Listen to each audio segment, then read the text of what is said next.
So, hi everyone. Exams are near, but why to fear when your प्रशांत भैया is here. तो याद रखना, जब जब प्रॉब्लम आएंगे प्रशांत भैया आपके साथ खड़े हैं और इसी प्रॉब्लम का सॉल्यूशन लेकर आज आ गया हूं अगला चैप्टर आपके लिए लेकर, जो कि है एटम्स एंड मॉलिक्यूल। बड़ी प्रॉब्लम आ रही है, समस्या आ रही है भैया, वैलेंसी क्या होती है भैया, ट्रिक्स कुछ दे दो जिससे कि मैं सारे जो एटम्स होते हैं, एटॉमिक मास होता है, बहुत सारी चीजें याद करने को, आयंस होते हैं उनकी वैलेंसी होती है, ये सब कैसे याद करूं, इतनी सारी चीजें। मैंने बोला रुक जा यार, why to fear when Prashant भैया इज हियर।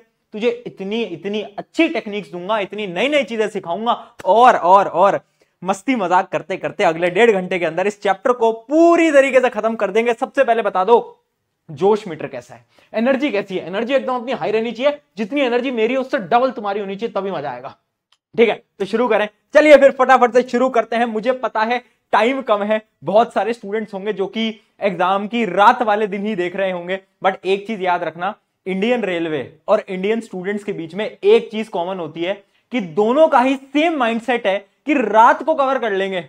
रेलवे वाले भी बोलते हैं कि हम रात को कवर कर लेंगे, स्टूडेंट्स भी बोलते हैं पूरा सिलेबस रात को कवर कर लेंगे, और वही सिलेबस कवर करवाने के लिए मैं आ गया हूं। तो ध्यान से पढ़ते हैं, चलो चलिए। तो इस सारे के सारे topics, law of chemical combination वगैरह हम सब पढ़ेंगे, और इस लेक्चर के अंदर आपको लास्ट में मोल कॉन्सेप्ट भी आपको मिलने वाला है। बहुत सारे स्कूल्स के अंदर, बुक्स के अंदर मोल कॉन्सेप्ट डिलीटेड है, तो मैं भी उतने डिटेल में नहीं पढ़ाऊंगा, बट हाँ 10 मिनट के अंदर जिन बच्चों के लिए आ रहा है उनके पेपर के लिए 10 मिनट में आपको पूरा कॉन्सेप्ट, मोल कॉन्सेप्ट का मैं समझा दूंगा। ठीक है, बाकी सारे तो पॉइंट्स होंगे ही, इंपॉर्टेंट क्वेश्चंस होंगे, और जो मैं पढ़ाऊंगा पेपर में आऊंगा। और याद रखना, अभी तक आपने ट्राई करके देख भी लिया होगा, जो भी प्रशांत भैया पढ़ाते हैं वो पेपर में आता है। कैसे आता है वो बात अलग है। चलिए अब तुम पढ़ना, सारी चीजें सुनना, और पेपर में ना आए तब बताना। चलिए आज देखते हैं कि भैया थोड़ी सी हिस्ट्री समझते हैं। भैया साइंस की क्लास में हिस्ट्री, हाँ भाई अपना ऐसा ही है, अपन हिस्ट्री भी पढ़ा देंगे जिस दिन तुम बोलोगे। चलो तो देखो, हिस्ट्री में बड़ी शॉकिंगली ये जो एटम है ना, इसकी खोज किसने करी थी? एक इंडियन फिलोसोफर थे जिनका नाम क्या था? महर्षि कन्नड़। उन्होंने क्या करा, उन्होंने ये बताया कि एक चीज होती है जिसको हम बोलते हैं क्या? धातु या फिर पदार्थ। क्या बोलते हैं? पदार्थ। और जब हम पदार्थ को तोड़ते जाते हैं तो सबसे स्मॉलेस्ट चीज के अंदर बन जाता है, जिसको उन्होंने बोला क्या?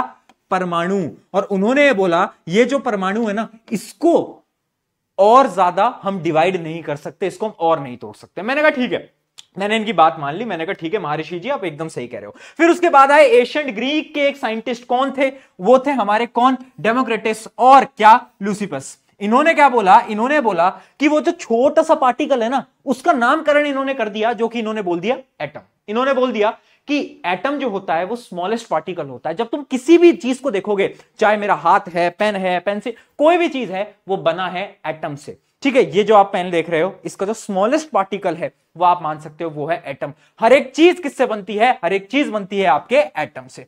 फिर उसके बाद एक और साइंटिस्ट आए, एंटोनी। उन्होंने क्या बोला? उन्होंने 2 लॉ दिए, और ये जो 2 लॉ है ना, उसकी मदद से ही इस चैप्टर को आज हमें पढ़ना है। तो इन्होंने कौन से 2 लॉ दिए? तो याद रखना, इन्होंने पहली लाइन तो ये बोली कि ठीक है मैं मानता हूं atoms are building block of matter. मैं बिल्कुल मानता हूं एटम की मदद से ही सारी दुनिया बनती है। ठीक है, एटम्स क्या होते हैं? बिल्डिंग ब्लॉक होते हैं। मैटर के क्या होते हैं? Building block. उसके अलावा बहुत सारी मॉडर्न एटॉमिक थ्योरी भी है, बहुत सारी नई चीजें भी हैं, बट याद रखना एटम्स आर वेरी स्मॉल, बहुत ज्यादा छोटा होता है एटम। एटम की शेप कैसी होती है? स्फीयर टाइप का होता है। स्फीयर समझते हो? स्फीयर समझते हो? एक बॉल टाइप का। अब सोचो, तुम्हारी बॉल इतनी होती होगी, इतनी होती होगी, इतनी होती होगी, फुटबॉल इतनी होती है। अब एटम का रेडियस पता है कितना होता है? एटम का जो रेडियस होता है वो होता है 1 नैनोमीटर, यानी 10⁻⁻⁹ मीटर। याद कैसे करोगे? नैनो के अंदर 9 आ रहा है, यानी n आ रहा है, और उस n से तुम याद कर पाओगे कि 1 nanometre is equals to 10⁻⁹ metre. इस टेक्निक से आप नैनोमीटर को याद कर सकते हो। ठीक है बेटा, तो यानी उसका जो रेडियस है वो इतना ज्यादा छोटा है। देखो 10⁻⁹ यानी इसका मतलब क्या होता है? इसका मतलब होता है, यहां पर ऊपर लिख देता हूं, 1/10⁻⁹ मीटर। बहुत ज्यादा छोटा, इतना छोटा कि माइक्रोस्कोप से भी नहीं देख सकते, इतना ज्यादा छोटा। और यही एटम की आपकी डेफिनेशन है कि एटम क्या? स्मॉलेस्ट पार्टिकल है, बिल्डिंग ब्लॉक है, और जो उसका रेडियस है वो बहुत ज्यादा छोटा है। कितना है? नैनोमीटर्स के अंदर हम उसको काउंट कर रहे होते हैं। ठीक है, नैनोमीटर से भी और छोटा होता है, वो हम आगे सारी चीजें जानेंगे। ठीक है, इट इज स्मॉल और इसको हम डिवाइड नहीं कर सकते, है ना, बट ये चीज गलत है। अभी हम इसको डिटेल में पढ़ेंगे, टेंशन मत लो। अभी हम बात कर रहे थे हमारे साइंटिस्ट जिनका नाम था एंटोनी, तो उन्होंने क्या बोला, एंटोनी जी ने बोला कि भैया देखो दो लॉ होते हैं, उन्होंने दिए लॉज ऑफ केमिकल कॉम्बिनेशन। याद रखना ये पेपर में आएगा, define two laws of chemical combination. इन दोनों लॉज को ध्यान से समझना, इनकी जो स्टेटमेंट है वो वर्ड बाय वर्ड याद करना, क्योंकि बहुत सारे स्कूल्स के अंदर क्या करते हैं ना टीचर, वो अगर तुमने थोड़ा सा भी गलत वर्ड लिख दिया तो नंबर काट लेते हैं। तो देखना, सबसे पहले क्या है, लॉ ऑफ कंजर्वेशन ऑफ मास, और दूसरा होता है लॉ ऑफ कांस्टेंट प्रोपोर्शन। दोनों समझेंगे, एग्जांपल से समझेंगे, मस्त तरीके से पढ़ेंगे, मजेदार तरीके से पढ़ेंगे, एंजॉय करो, बट नोटबुक पेन लेकर बैठो, नोटबुक पेन लेकर बैठो। और एक बात याद रखना, एक बात याद रखना, एक शायरी तुम सुना देता हूं।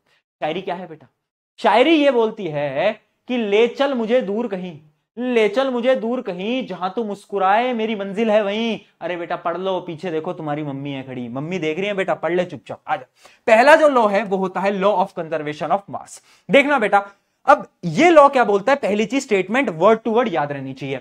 ड्यूरिंग अ केमिकल रिएक्शन, जब भी कोई रिएक्शन होती है, जब भी कोई रिएक्शन होती है, उस समय पर total mass of reactant will be equal to the total mass of product. या फिर इसकी स्टेटमेंट ये भी तुम लिख सकते हो, मास can neither be created nor be destroyed. जब भी कोई रिएक्शन हो रही है, जो मास है वो सेम रहेगा। भैया समझ नहीं आएगा, एग्जांपल से समझाओ, एक एग्जांपल से समझाता हूं। मान लो तुमने एक टेस्ट ट्यूब ली, उसके अंदर तुमने कंपाउंड लिया ए, ठीक है, इमेजिन कर लेते हैं, इमेजिन कर लेते हैं, मान लो मैं एक वेइंग मशीन ले आया, एक वेइंग मशीन ले आया, उसके ऊपर मैंने कंपाउंड रखा जो कि था 20 ग्राम का, ठीक है। फिर मैंने एक और कंपाउंड रखा जो कि था 20 ग्राम का, एक और कंपाउंड। इन दोनों का वेट मिलके कितना हो गया, इन दोनों का वेट मिलके हो गया 40 ग्राम, ठीक है। अब मैंने इन दोनों को मिक्स कर दिया और एक नया कंपाउंड बन गया। अब जब मैंने इस नए कंपाउंड को वेट करा, है ना, एक वेइंग मशीन के ऊपर वेट करा, तो वेट पता है कितना आएगा, वेट आएगा 40 ग्राम। यानी जितना मास यहां था उतना ही मास यहां रहा, मास बदला ही नहीं। मास बेटा बदलता नहीं है, मास तुम्हारे सच्चे मित्र की तरह है, मास बदलेगा नहीं। मास तुम्हारे धोखेबाज दोस्तों की तरह नहीं है जो कि समय आने पे बदल जाते हैं। बहुत बढ़िया बेटा, तो याद रखेंगे मास बदलेगा नहीं, मास है सच्चा मित्र हमारा, हमेशा सेम रहेगा। बोलता है भैया जैसा मैं रिएक्टेंट में वैसा मैं प्रोडक्ट में। अच्छा भैया रिएक्टेंट प्रोडक्ट क्या होते हैं वो मैं समझ नहीं आ पाया, डिटेल में नहीं समझाऊंगा, ऊपर ऊपर से समझा देता हूं, ध्यान से समझना। जब भी कोई रिएक्शन होती है, दो चीजें होती हैं, जो दो चीजें मिक्स की जा रही हैं, ये जो चीजें मिक्स करी जा रही हैं, इन दोनों को हम बोलेंगे क्या, कलेक्टिवली इसको हम बोलेंगे क्या, रिएक्टेंट। क्या बोलेंगे, रिएक्टेंट। क्यों, क्योंकि रिएक्ट करेंगे, आपस में लड़ाई करेंगे, ठीक है।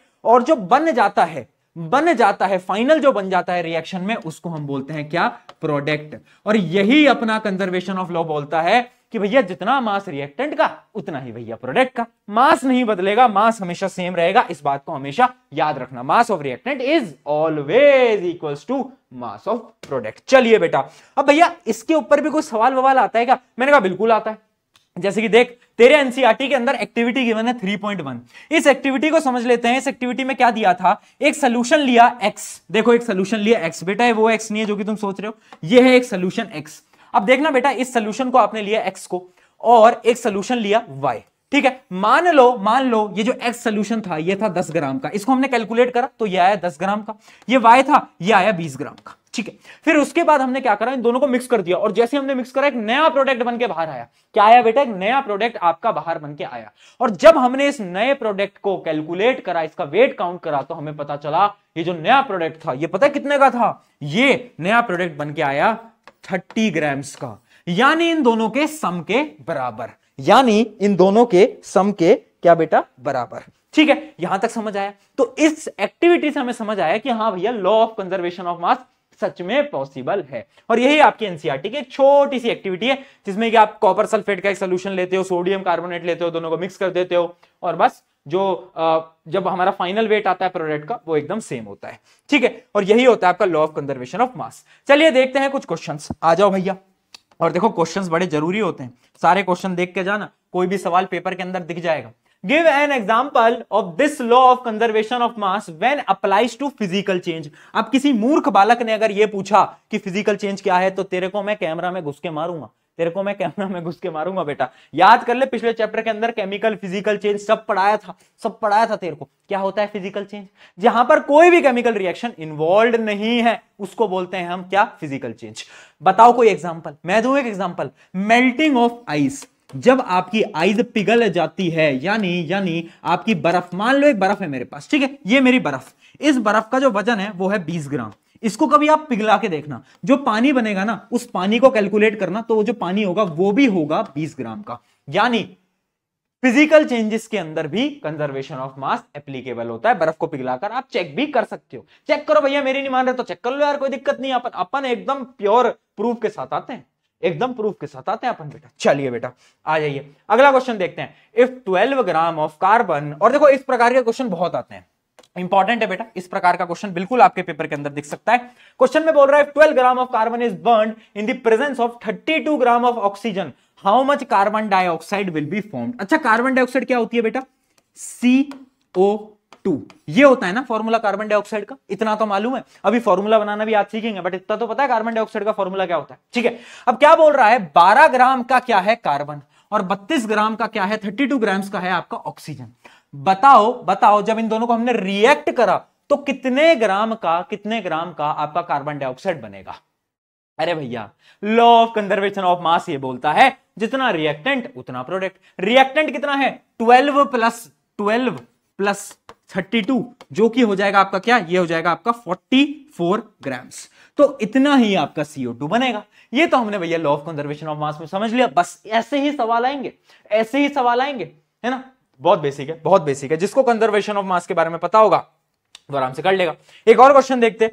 अगला क्वेश्चन में बोलता है in a reaction 4.6 gram of barium chloride reacted with 3.4 gram of sodium sulphate. ठीक है, रिएक्शन हो रही है। अभी कंपाउंड पे ध्यान मत दो, अभी क्या है भैया ये बेरियम क्लोराइड देख के डर गए, अरे अरे अरे भैया क्या पढ़ा दिया यार, आपने बोला था आसान पढ़ाओगे, क्या बोल रहे हो? सवर रख देखते जा, बस इतना देख। ठीक है, 4.6 ग्राम का है कोई कंपाउंड और दूसरा कंपाउंड है 3.4 ग्राम का। ठीक है, फिर इन दोनों को मिक्स करा तो एक नया प्रोडक्ट आया, और दो प्रोडक्ट आए। एक प्रोडक्ट आया 2.8 ग्राम का और दूसरा प्रोडक्ट आया 5.2 ग्राम का।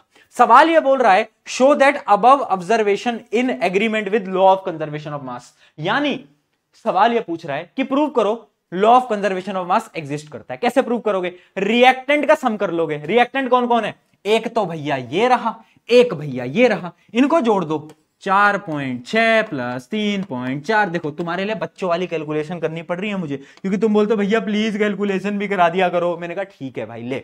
ठीक है, अब ये आ गया रिएक्टेंट का सम। प्रोडक्ट क्या है? प्रोडक्ट है एक तो ये, इन दोनों को एक बार ऐड करना, 2.8 प्लस क्या है 5.2, तो ये भी आ जाएगा 8 ग्राम। तो यानी रिएक्टेंट और प्रोडक्ट बराबर, और जब भी बराबर आ जाए तो ठोको ताली। मतलब ताली नहीं ठोकनी बेटा, क्या करना है, लिख देना है दिस इज कंजर्वेशन ऑफ मास। पकड़ लिया भैया, पकड़ लिया, बहुत बढ़िया। चल आजा, अब बढ़ते हैं हमारे अगले लॉ की तरफ। चलिए भैया, एंटोनी बाबा जी का नाम लेंगे दिल से और बोलेंगे एंटोनी बाबा जी हमें बताइए प्लीज दूसरा लॉ क्या है।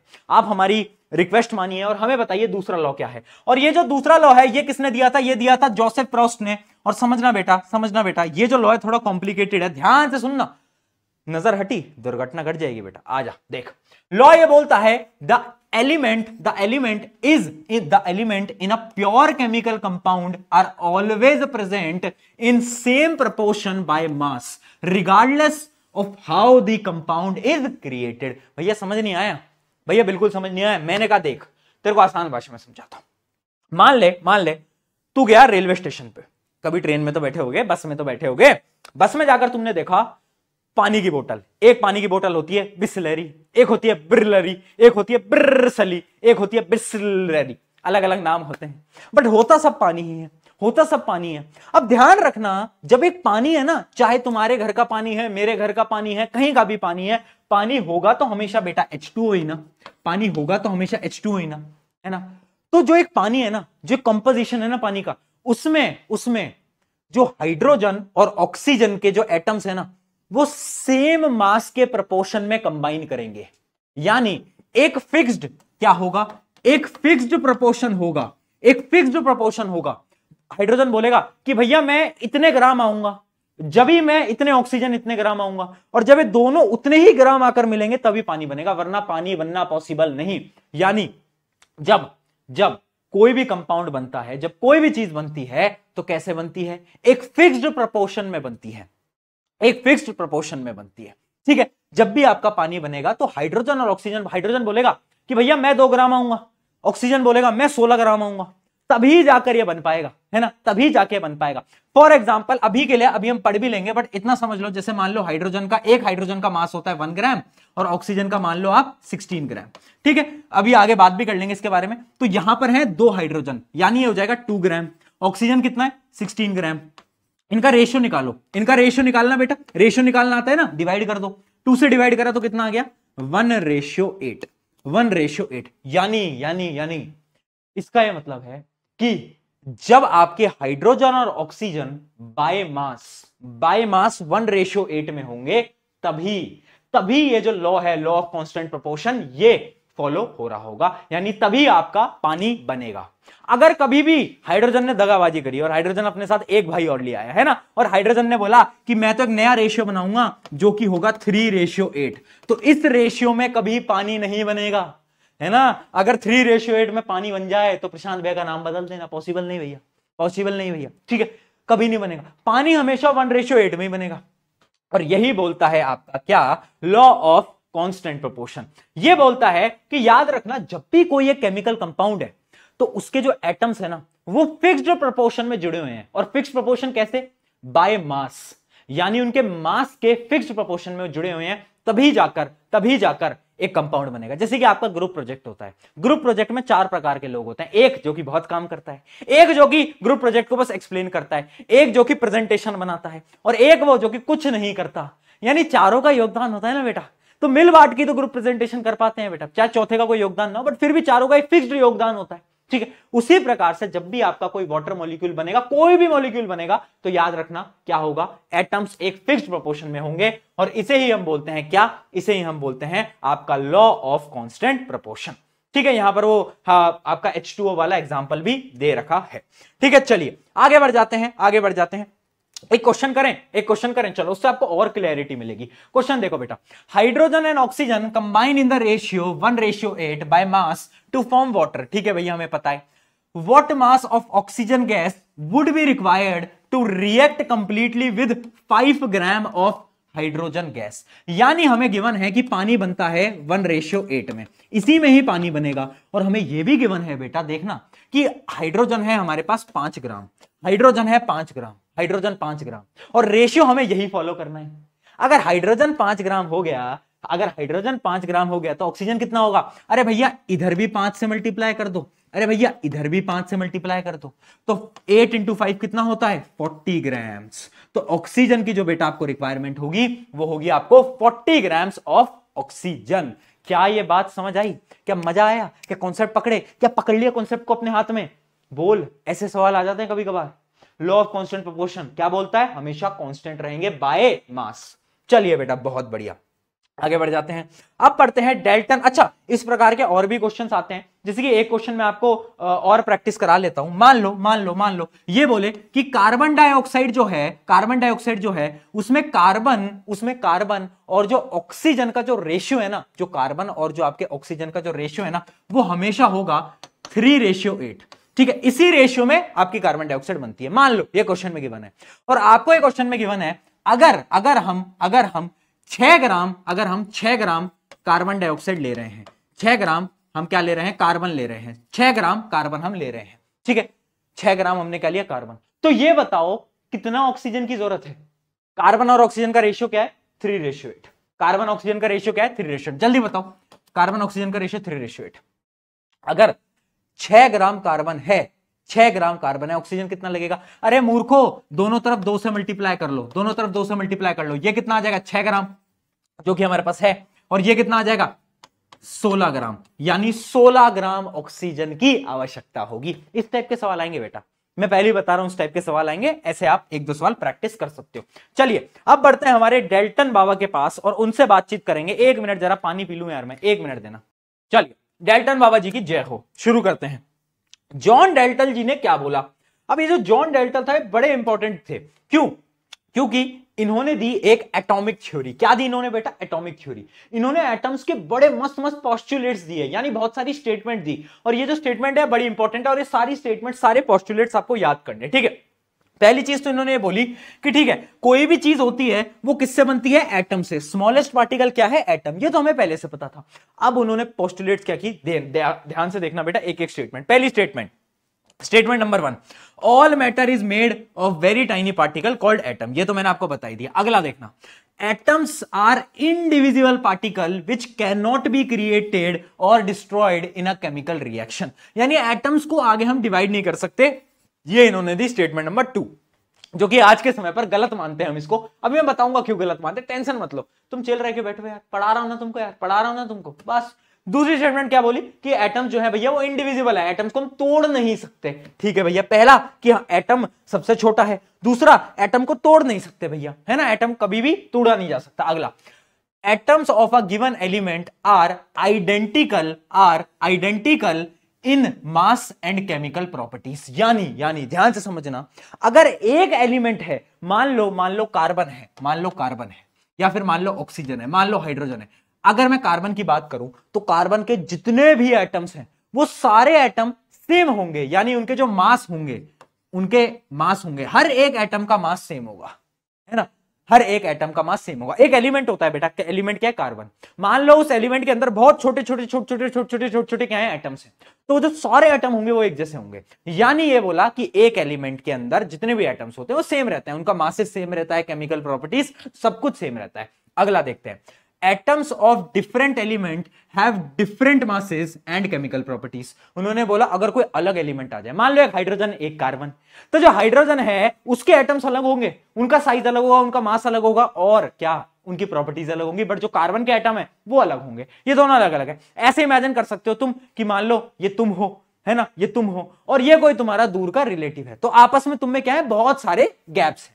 ठीक है, आगे देखते हैं, atom combine in the ratio of small whole number to form compounds. यानी एटम्स जो होते हैं वो क्या करते हैं, कंबाइन करते हैं, वो जुड़ते जाते हैं और क्या बना लेते हैं, वो बना लेते हैं कंपाउंड्स। क्या बना लेते हैं, कंपाउंड्स। क्या बनाते हैं बेटा, कंपाउंड्स। और याद रखना फिक्स्ड प्रोपोर्शन में जुड़ते हैं। किस में जुड़ते हैं, फिक्स्ड प्रोपोर्शन में। अभी बताया हाइड्रोजन ऑक्सीजन किस में जुड़े थे, 1:8 में। चलिए बेटा आगे बढ़ते हैं। अगला, relative number and kind of atom are constant in a given compound. यानी एक कंपाउंड के अंदर एटम्स हमेशा कांस्टेंट रहेंगे, है ना, कि 1:8 वाली कहानी अभी मैंने आपको बताया ना, कांस्टेंट प्रोपोर्शन में, कि हमेशा जो भी एटम जुड़ रहे हैं वो एक फिक्स्ड प्रोपोर्शन में आपके जुड़ रहे होते हैं। तो ये थे कुछ क्या, डाल्टन के आपके एटॉमिक थ्योरी। एक एक करके वापस से रिवाइज कर लेते हैं। पहला उन्होंने बोला भैया एटम जो है सबसे स्मॉलेस्ट है। दूसरा उन्होंने बोला एटम को तोड़ा नहीं जा सकता, एटम भैया ऐसा है अमर, एटम को नहीं तोड़ सकते अपन, एटम स्मॉलेस्ट है। फिर उन्होंने क्या बोला, फिर उन्होंने अगली बात ये बोल दी कि देखो अगर एक एलिमेंट है उसके सारे एटम सेम होंगे, उसमें कोई बदलाव नहीं होगा, है ना, उसमें कोई बदलाव नहीं होगा, सबकी केमिकल प्रॉपर्टीज मास वगैरह सब सेम रहेगा। फिर उन्होंने बोली कि अगर अलग अलग एलिमेंट है तो उनके जो एटम्स हैं वो दोनों अलग अलग होंगे, उनका मास अलग होगा, सारी प्रॉपर्टीज अलग होंगी।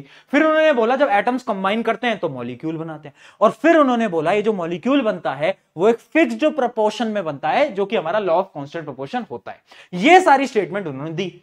फिर अब आ जाता है ड्रॉबैक, और ये ड्रॉबैक बड़ा ध्यान से सुनना बेटा, वेरी इंपॉर्टेंट। देखो अब फिर उसके बाद जब डाल्टन जी मान ली हमने, डाल्टन की बात पहले मान ली, फिर उसके बाद हमें बाद में पता चला अरे भैया डाल्टन भैया तो झूठ कह रहे थे, डाल्टन भैया ने तो हमको पागल बना दिया रे, हैं, डाल्टन भैया ने बहुत सारी चीज हमें अधूरी पढ़ा दी। मैंने कहा क्या पढ़ाई, तो उन्होंने हमसे बोला कि भैया डाल्टन ने हमको बोला कि एटम को तोड़ा नहीं जा सकता, बट मैंने तो एटम को तोड़ दिया। मैंने कहा है तूने एटम को तोड़ दिया, कैसे तोड़ा? मैंने कहा एटम को तोड़ा, उसमें क्या निकला? उसने बोला इलेक्ट्रॉन निकला, प्रोटॉन निकला, न्यूट्रॉन निकला, वो जो कि आप अगले चैप्टर में बेटा पढ़ोगे इन स्ट्रक्चर ऑफ एटम। ठीक है, तो ये होता है कि पहली तो ड्रॉबैक उसमें यही है कि ड्रॉबैक मतलब समझ रहे हो ना कि कमी क्या है। तो पहली कमी ये है कि उसने बोला था कि तोड़ा नहीं जा सकता, बट भैया हमने तो तोड़ दिया, हमने तो क्या करा, उसमें से इलेक्ट्रॉन, प्रोटॉन, न्यूट्रॉन निकाल दिए। अगली चीज, डाल्टन बाबा कहे थे कि भैया आपका अगर एक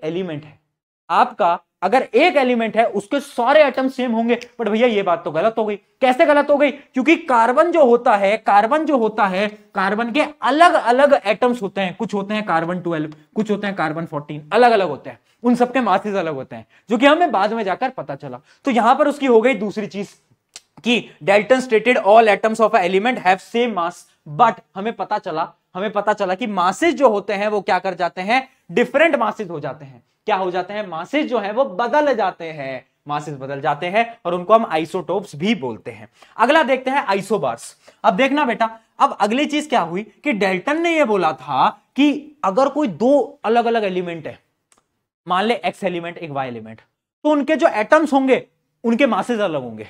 बोला था नहीं बोला था? बिल्कुल बोला था, है ना। बट हमें पता चला कि ऐसे भी एटम्स हैं, ऐसे एटम्स हैं जो कि अलग अलग एलिमेंट है बट उनका मास सेम है। एग्जांपल क्या है?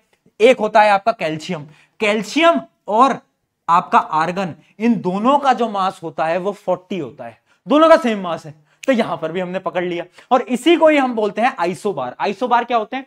वो एलिमेंट्स जिनके मासेस सेम है। और आइसोटोप क्या होते हैं? वो एलिमेंट्स जिनके मासेस जो हैं वो क्या है? डिफरेंट है ना वाला। एक एलिमेंट जिसके अलग अलग मासेस, जैसे कार्बन 12, कार्बन 14, वो सब। ठीक है, इनको हम डिटेल में अगले चैप्टर में पढ़ते हैं बेटा, अभी डिटेल में आपको सुनने की आवश्यकता नहीं है। तो ये जो तीन कमी थी, ये तीन कमी डाल्टन बाबा की निकले कि भैया उसने बोला था तोड़ नहीं सकते, हमने कहा हमने तो तोड़ दिया। फिर उसने बोला था कि सेम एलिमेंट में मासेस सेम होने चाहिए, हमने बोला अलग अलग हो गए। फिर उसने बोला था कि भैया अलग अलग एलिमेंट है तो उनके मासेस अलग अलग होने चाहिए, बट हमने बोला अलग अलग एलिमेंट के भी सेम मासेस हो गए। तो डाल्टन भैया के साथ हुआ मोए मोए। क्या हुआ? मोए मोए कर दी हमने उसके साथ। हमने कहा यार ठीक है यार भाई डाल्टन भैया कोई बात नहीं, तुम्हारे साथ मोए मोए हो गया। ठीक है, तो ये थी हमारी डाल्टन की एटॉमिक थ्योरी, जिसपे बेटा एक सवाल आना आपका तय है।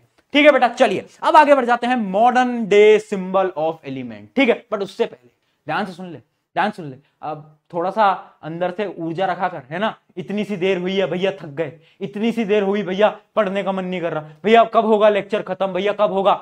देखो श्री न्यूटन बाबा कह के गए थे कि जो वक्त होता है वो सुंदर कन्या के साथ तो ऐसे बीत जाता है मानो घंटे भी हमें मिनट के समान लगने लगते हैं, बट जब हम पढ़ाई कर रहे होते हैं तो ये जो वक्त है ये ऐसे बीतता है कि 5 मिनट भी घंटे लग रहे होते हैं, है ना। तो ये हमारे श्री न्यूटन बाबा जी कह के गए थे, तो मुझे मालूम है फीलिंग, बट कोई बात नहीं बेटा, पढ़ो, इंटरेस्टिंग वे में पढ़ो, मजे से पढ़ो, चलिए, है ना, फोकस के साथ पढ़ो। अब देखते हैं मॉडर्न डे ऑफ सिंबल क्या है। देखो अब क्या हुआ कि अलग अलग एलिमेंट्स तो हमें पता है, अब उन एलिमेंट्स के अलग अलग सिंबल बनाने की कोशिश करी, बट उस समय पर सिंबल पता कैसे बनाए, मैं आपको दिखाता हूं। जैसे अलग अलग सिंबल बना दिए, हाइड्रोजन के लिए ऐसे डॉट बना दिया, ये देखो, और भैया ये तो किसी का साइन होता है ना, कौन सी गाड़ी का साइन होता है ये अपनी, बता दो कौन सी गाड़ी का? BMW, ऑडी, किसका होता है ये? BMW का होता है शायद, पता नहीं, अपने लिए तो लॉर्ड एल्टो है, एल्टो गाड़ी सबसे बेस्ट। ठीक है, ये कार्बन का ऐसा है, सल्फर का ऐसे बना दिया, लेड का L लिख दिया, सिल्वर का I, पता नहीं क्या क्या कर दिया। तो उस समय पर क्या हुआ, जब भी एलिमेंट्स का नाम लिखना होता बड़ा टिपिकल होता था कि सर्कल बनाओ, डायग्राम ड्रॉ करो, चित्रकारी कर दी थी उन्होंने।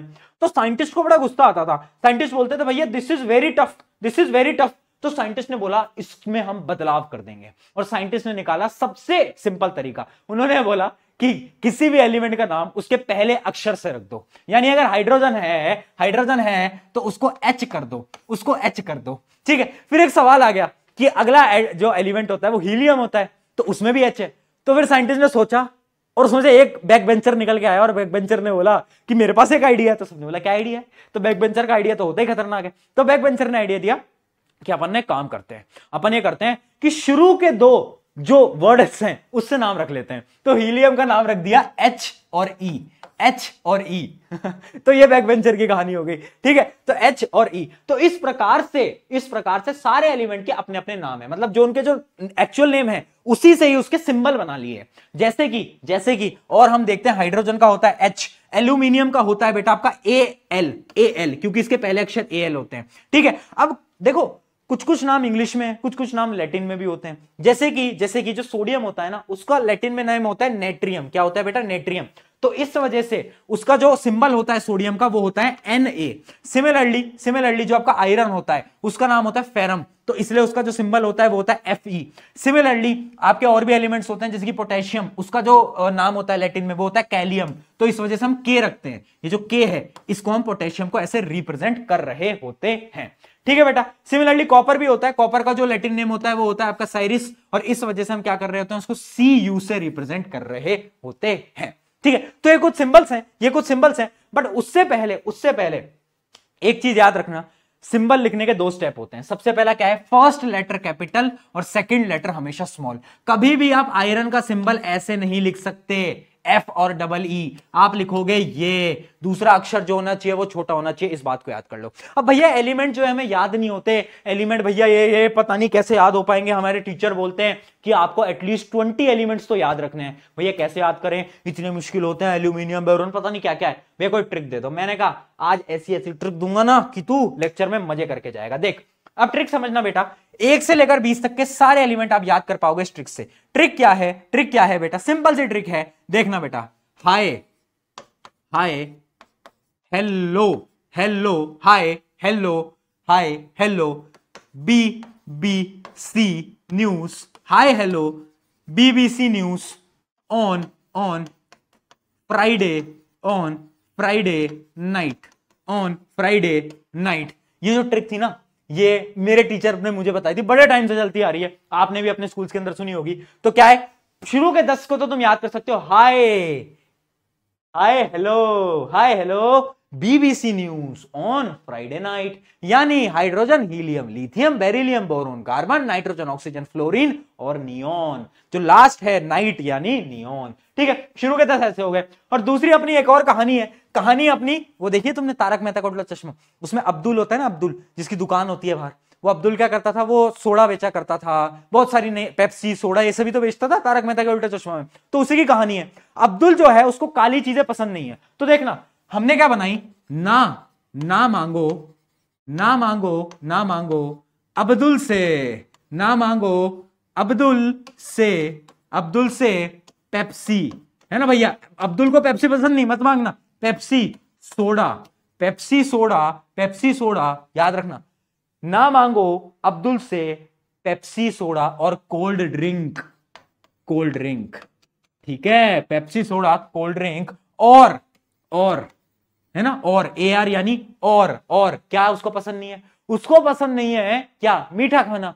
तो उसने बोल दिया कि उसको पसंद नहीं है क्या, काजू और कतली। तो कतली को भैया CATLI ऐसे लिख लेना, ठीक है। तो क्या बोला उसने, ना मांगो अब्दुल से पेप्सी सोडा कोल्ड ड्रिंक और काजू कतली। तो ये हो जाते हैं आपके निमोनिक्स, जिसकी मदद से आप याद कर सकते हो फटाफट से शुरू के 10। ठीक है, इनको आप ऐसे याद कर सकते हो और इनको आप ऐसे याद कर सकते हो। तो ये हो गया आपके एलिमेंट्स याद करने की ट्रिक। बहुत सारी ट्रिक लेकर आया हूं बेटा तुम्हारे लिए, तुम टेंशन मत लो। व्हेन प्रशांत भैया is here, why to fear भैया, चिल करो, अपन सब कर देंगे, है अपन सब कर देंगे, ठीक है, तुम इतना टेंशन मत लिया करो। तुम्हारे स्कूल के टीचर भी ना बेटा यही लेक्चर देख के क्वेश्चन पेपर बनाते हैं, तुम सब्र रखो, आ जाओ। देखो भैया अब आ जाते हैं हम एटॉमिक मास के ऊपर। देखो एटॉमिक मास क्या होता है, हर एक एटम का जो मास होता है वो कहलाता है एटॉमिक मास। नाम से समझ आ रहा है कि mass of an atom of an element is called क्या, आपका एटॉमिक मास। यानी एक एटम का, याद रखना एक एलिमेंट होता है, एक एलिमेंट के अंदर बहुत सारे एटम्स होते हैं, एक एटम का जो मास है वो कहलाएगा मेरा एटॉमिक मास। ठीक है, अब देखना बेटा IUPAC एक ऑर्गेनाइजेशन होता है जो कि एटॉमिक मासेस देती है, एटॉमिक नंबर देती है। तो उन्होंने एक ट्रिक बताई। ट्रिक क्या बताई, तुमने कभी सब्जी लेने गए हो, तुम सब्जी लेने पे क्या करता है वो, एक उनपे एक मशीन होती है, या फिर पुराने जमाने वाले पे तुम गए हो तो उनके पास एक बाट होता है, बाट यानी एक वेट होता है ना, बाट बोलते हैं उसको, पर वो एक वेट होता है। ठीक है, तो क्या करता है उसमें एक तराजू होता है, ठीक है, ये एक तरफ ये दूसरी तरफ, तो इस पे वो रखता है 5 kg और फिर तुम्हारे सेब यहां पर रखता है, सेब यहां पर रखना शुरू करता है ना, और जैसे ही दोनों बराबर आ जाते हैं तो उसे लगता है ठीक है 5 किलो है ना। तो IUPAC ने हमारे फ्रूट सेलर, वेजिटेबल सेलर की ट्रिक यूज कर ली। उन्होंने क्या बोला, उन्होंने बोला देखना बेटा, उन्होंने बोला हम भी यही ट्रिक लगाएंगे। कैसे करेंगे, हम एक कार्बन का एटम लेंगे, कौन सा लेंगे, कार्बन, C12 और उस कार्बन के एटम को 12 टुकड़ों में डिवाइड करेंगे, यानी 12 टुकड़े, बहुत सारे टुकड़े। ठीक है, कितने टुकड़े बेटा, 12 टुकड़े है ना, काउंट कर लेना कितने, 12 है ना, 12 टुकड़ों के अंदर डिवाइड करा। 12 टुकड़ों के अंदर डिवाइड करने के बाद ये जो एक टुकड़ा है, एक टुकड़ा उठाया और फिर तराजू लिया उन्होंने, मतलब बेसिकली तराजू नहीं लिया, बस मैं आपको समझाने के लिए कर रहा हूं। ठीक है, फिर उन्होंने एक टुकड़ा लिया और उसको रखा तराजू पे, और उन्होंने तराजू पे रख दिया, ये मेरा जैसे पिज्जा स्लाइस होता है ना बेटा उस प्रकार से ये उन्होंने इधर रख दिया, इसका टुकड़ा है ना, 12 टुकड़ों में डिवाइड करा और एक जो टुकड़ा था उसको यहां पर रख दिया, और उस टुकड़े के हिसाब से सारे एलिमेंट्स को मेजर करा। और इन्होंने जब हाइड्रोजन को रखा ना, जैसे इन्होंने यहां पर हाइड्रोजन को रखा तो हाइड्रोजन और ये बराबर हो गए। तो इन्होंने ये बोला जो हाइड्रोजन का मास है जो हाइड्रोजन का मास है वो बराबर होगा किसके? कार्बन के 1/12 मास के। 1/12 क्यों आया? क्योंकि बेटा 12 टुकड़ों के अंदर डिवाइड कर लिया था, तो एक ही तो टुकड़ा उठाकर डाला यहां पर, तो यानी कितना हो गया मास उसका? 1/12 ऑफ C12 मास, यानी कार्बन 12 के 1/12 मास के बराबर। और जब इन्होंने हाइड्रोजन को रखा, दोनों बराबर हो गए। उन्होंने बोला ओहो मजा आ गया, क्या बात है। और इसी अकॉर्डिंग उन्होंने सारे एलिमेंट्स का क्या करा? एटॉमिक मास रखा। और एटॉमिक मास यूनिट को हम बोलते हैं बेटा AMU। याद रखना AMU, या फिर बहुत सारी बुक्स के अंदर सिर्फ U ही लिखा जाता है। जैसे कि आप क्या करते हो, आप बोलते हो 10 किलो लिया हो, 5 किलो लिया हो, 6 किलो लिया हो। एटम्स में हम बोलते हैं कि कितने न्यू लिया हूं मैं, है ना, कितने यू लिया हूं मैं, यानी एटॉमिक मास यूनिट होता है ना। कि आप बोलोगे कि 10 unit of hydrogen, 10 unit of hydrogen, आप ऐसे बोलोगे। आप एटॉमिक मास को यहां पर किस में बोलोगे? यू के अंदर बोलोगे। इसी को हम बोलते हैं बेटा क्या? Atomic mass unit. याद रखना 1 atomic mass unit is equals to 1/12 of the mass of the carbon 12 atom, जो कि मैंने अभी जस्ट आपको बताया कि कार्बन का एक टुकड़ा लिया है ना, हाइड्रोजन को रखा था तो बराबर आ गया है ना। तो इन्होंने रख दिया कि हाइड्रोजन का जो मास है वो है 1U। क्या है? 1U। और 1U की डेफिनेशन इन्होंने क्या रख दी? 1/12 of the mass of the carbon 12 atom. बस सिंपल सा, इतना सा इन्होंने फिनोमिना बना दिया और उसको ही लोग कॉम्प्लिकेट करते रहते हैं। ठीक है, तो ये हो जाते हैं आपके क्या? ये हो जाते हैं आपके एटॉमिक मासेस। अच्छा, एटॉमिक मासेस आपको बहुत सारे याद भी करने, एटलीस्ट 20 तक आपको याद होने चाहिए। जो 20 एलिमेंट्स है ना, उन सबके एटॉमिक मास याद होने चाहिए, काम आएंगे। बट भैया कैसे याद करें भैया, हम तो मूर्ख हैं, हमें तो याद ही नहीं होता। मैंने कहा यार तेरा प्रशांत भैया खड़ा है, तू टेंशन क्यों लेता है? ले भाई ट्रिक ले, तू ट्रिक ले, आजा। देख ट्रिक ये बोलती है कि जितने भी एलिमेंट है 1 से 20 तक, वो तुझे याद हो गए ना। हाय हेलो क्या? बीबीसी न्यूज याद आ गया? हाँ बहुत बढ़िया, है ना। तो उससे तुम्हें याद हो गया। अब देखो जितने भी एलिमेंट तुम्हारे इवन नंबर में है, इवन क्या होता है? इवन होता है 2, 4, 6, 8, इवन नंबर। जो इतने भी तुम्हारे एलिमेंट इवन नंबर पे हैं, उसके एटॉमिक मास निकालने के लिए तुम्हें बस 2 से मल्टीप्लाई कर देना है। यानी अगर तुम्हें हीलियम का मास निकालना है, हीलियम किस पे होता था? हाय हेलो He जो होता था वो होता था आपका क्या? हीलियम। तो यानी हीलियम 2 नंबर पे आता है, उसका मास क्या होगा? 2 × 2 इज इक्वल्स टू 4U। ये हो जाएगा मास ऑफ हीलियम। तो जितने भी आपके इवन नंबर है 2 से मल्टीप्लाई कर दो। भैया ऑड के लिए क्या करना है? ऑड के लिए 2 से मल्टीप्लाई करके +1 कर देना। क्या कर देना? 2 से मल्टीप्लाई करके बेटा क्या कर देना? +1 कर देना। जैसे कि हम बात कर लेते हैं लिथियम की, हाय हेलो, है ना, हाय हेलो, जो Li था, जो आपका लिथियम था, तो लिथियम Li जो है लिथियम जो है उसका क्या आ गया? 3 आ गया। तो उसको आप कैसे लिख सकते हो? 3 × 2 + 1, यानी ये कितना हो जाएगा? 6 + 1 = 7। और जो 7 होता है वो आपका होता है क्या? मास ऑफ क्या? आपके लिथियम का। ठीक है, इस प्रकार से आप किसी का भी निकाल सकते हो, बड़ा सिंपल है बेटा, बड़ा सिंपल। सोडियम का निकाल लो। सोडियम किस पे आता था? सोडियम आता था आपका 11 नंबर पे। ठीक है, 11 नंबर पे आता था। क्या है? ऑड। क्या आएगा उसका मास? × 2, यानी 11 × 2 22 +1 23। तो जो सोडियम का मास होता है वो होता है 23। अच्छा, इसके कुछ एक्सेप्शंस भी हैं। एक्सेप्शन यानी कुछ ऐसे एलिमेंट है जो इस ट्रिक को फॉलो नहीं करते, उनको बस आप याद कर लेना। वो 4 ही हैं। एक होता है आपका क्या? एक होता है आपका हाइड्रोजन, एक है बेरिलियम, एक है नाइट्रोजन और एक है आर्गन। बस इनको याद कर लो, क्योंकि हाइड्रोजन का एटॉमिक नंबर भी 1 ही होता है और इसका मास भी 1 ही होता है। अभी तो देखा हमने, हाइड्रोजन का तो 1U होता है ना मास, वो तो हमें याद ही है। अब देखो बेरिलियम वैसे तो 4 नंबर पे आता है, बट इसका जो एटॉमिक मास होता है वो 8 नहीं होता बेटा, 9 होता है। याद रखना, एटॉमिक मास कितना होता है बेटा? 9 होता है। सिमिलरली आपका नाइट्रोजन 7 नंबर पे आता है, तो इसका एटॉमिक मास 15 नहीं होता, इसका 14 होता है। क्या होता है बेटा? 14 होता है। सिमिलरली आर्गन 18 नंबर पे आता है, बट इसका जो मास होता है वो कितना होता है? इसका मास होता है आपका 40।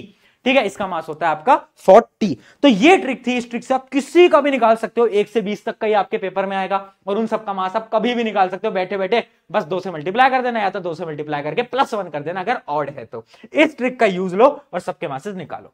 ठीक है, चलिए अब बढ़ जाते हैं हमारे अगले टॉपिक की तरफ। अच्छा, कुछ क्वेश्चन कर लें क्या मास के ऊपर? कुछ क्वेश्चंस कर लें मास के ऊपर, जिससे कि आप समझ पाओ। कुछ क्वेश्चन करें मास के ऊपर। चलो ऐसा करते हैं, अभी और कॉन्सेप्ट को पढ़ते हैं। चलो 1-2 क्वेश्चन कर ही लेते हैं। अच्छा, तो एटॉमिसिटी है, रुको नहीं, पहले 1-2 टॉपिक और पढ़ लेते हैं, फिर और क्वेश्चन करेंगे, बेहतर क्वेश्चन करेंगे, मजेदार क्वेश्चन करेंगे।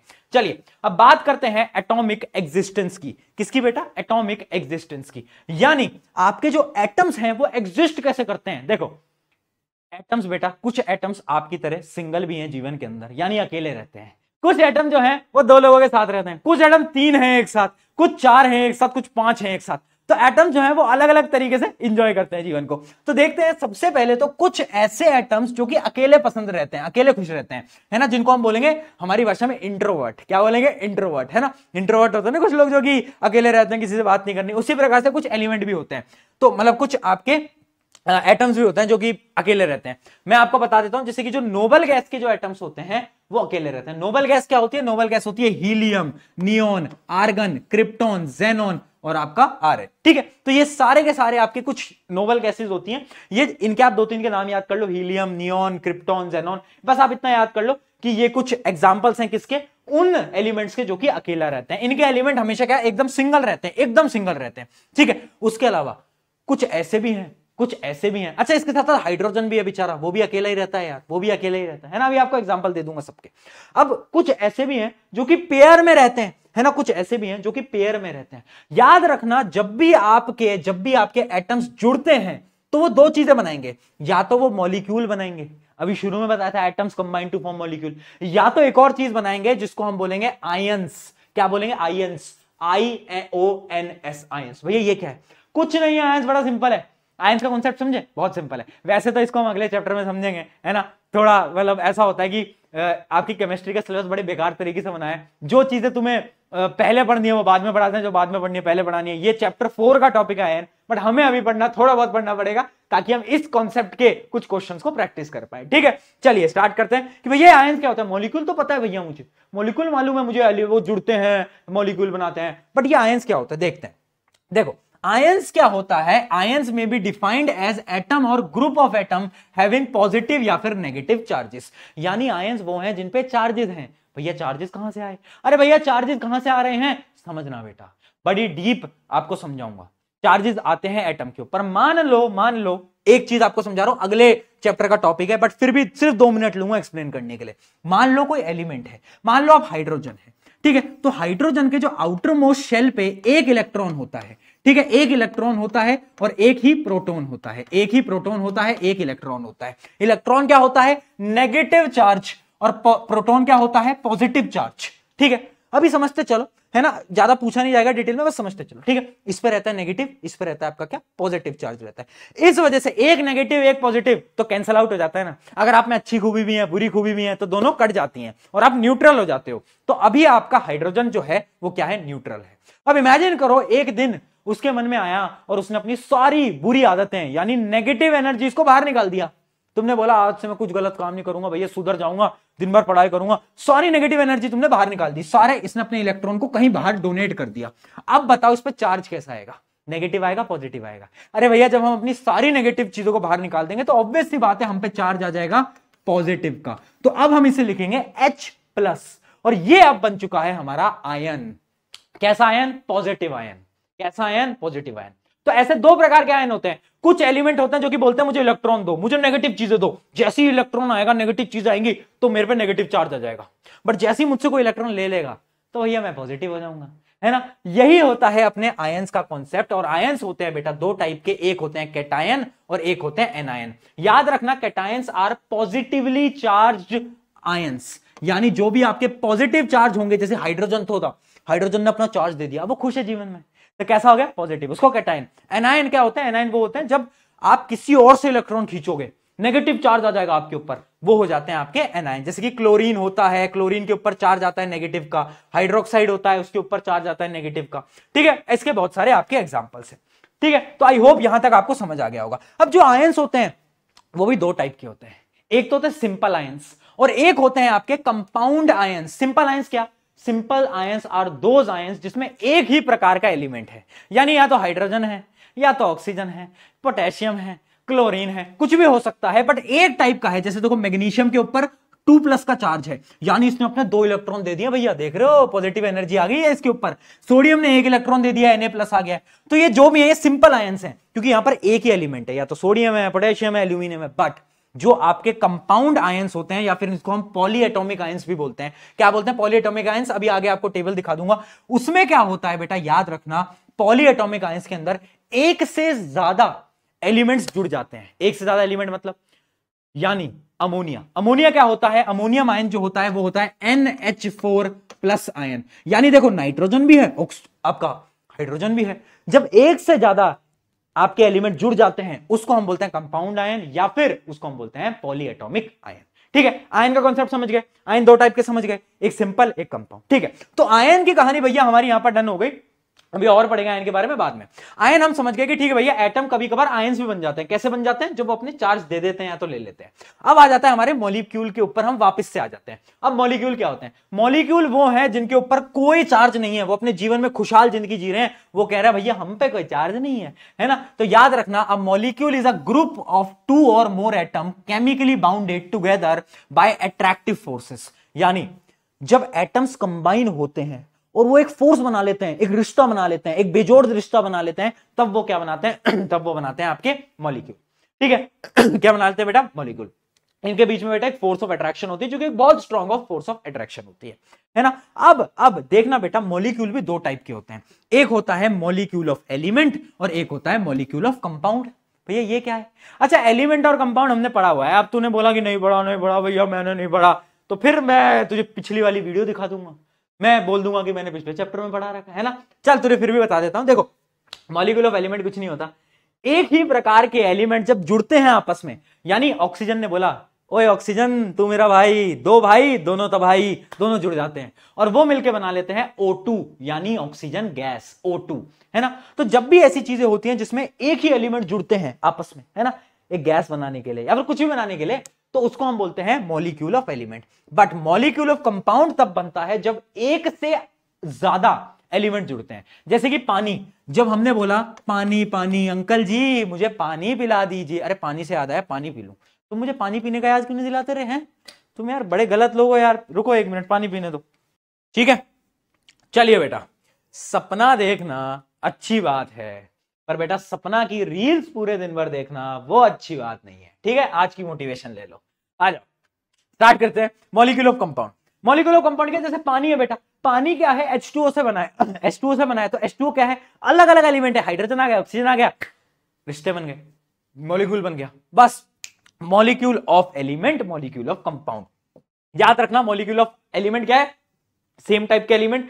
मॉलिक्यूल ऑफ कंपाउंड जिसमें डिफरेंट टाइप के 2 और मोर एटम्स ऑफ डिफरेंट एलिमेंट, अलग एलिमेंट के जब वो कंबाइन आते हैं इन अ डेफिनेट प्रोपोर्शन, जब एक प्रोपोर्शन के अंदर आकर मिल जाते हैं, एक फोर्स का अट्रैक्शन आ जाता है उनके अंदर, तब वो बनाते हैं मॉलिक्यूल ऑफ कंपाउंड। जैसे कि आपका पानी, अमोनिया, कार्बन डाइऑक्साइड, बहुत सारे इसके एग्जाम्पल हैं, बहुत डिफरेंट इसके एग्जाम्पल होते हैं। ठीक है बेटा, डन है, डन है। चलो बताओ, यहां तक एकदम क्लियर है कि हमारा मॉलिक्यूल ऑफ एलिमेंट क्या है, मॉलिक्यूल ऑफ कंपाउंड क्या है।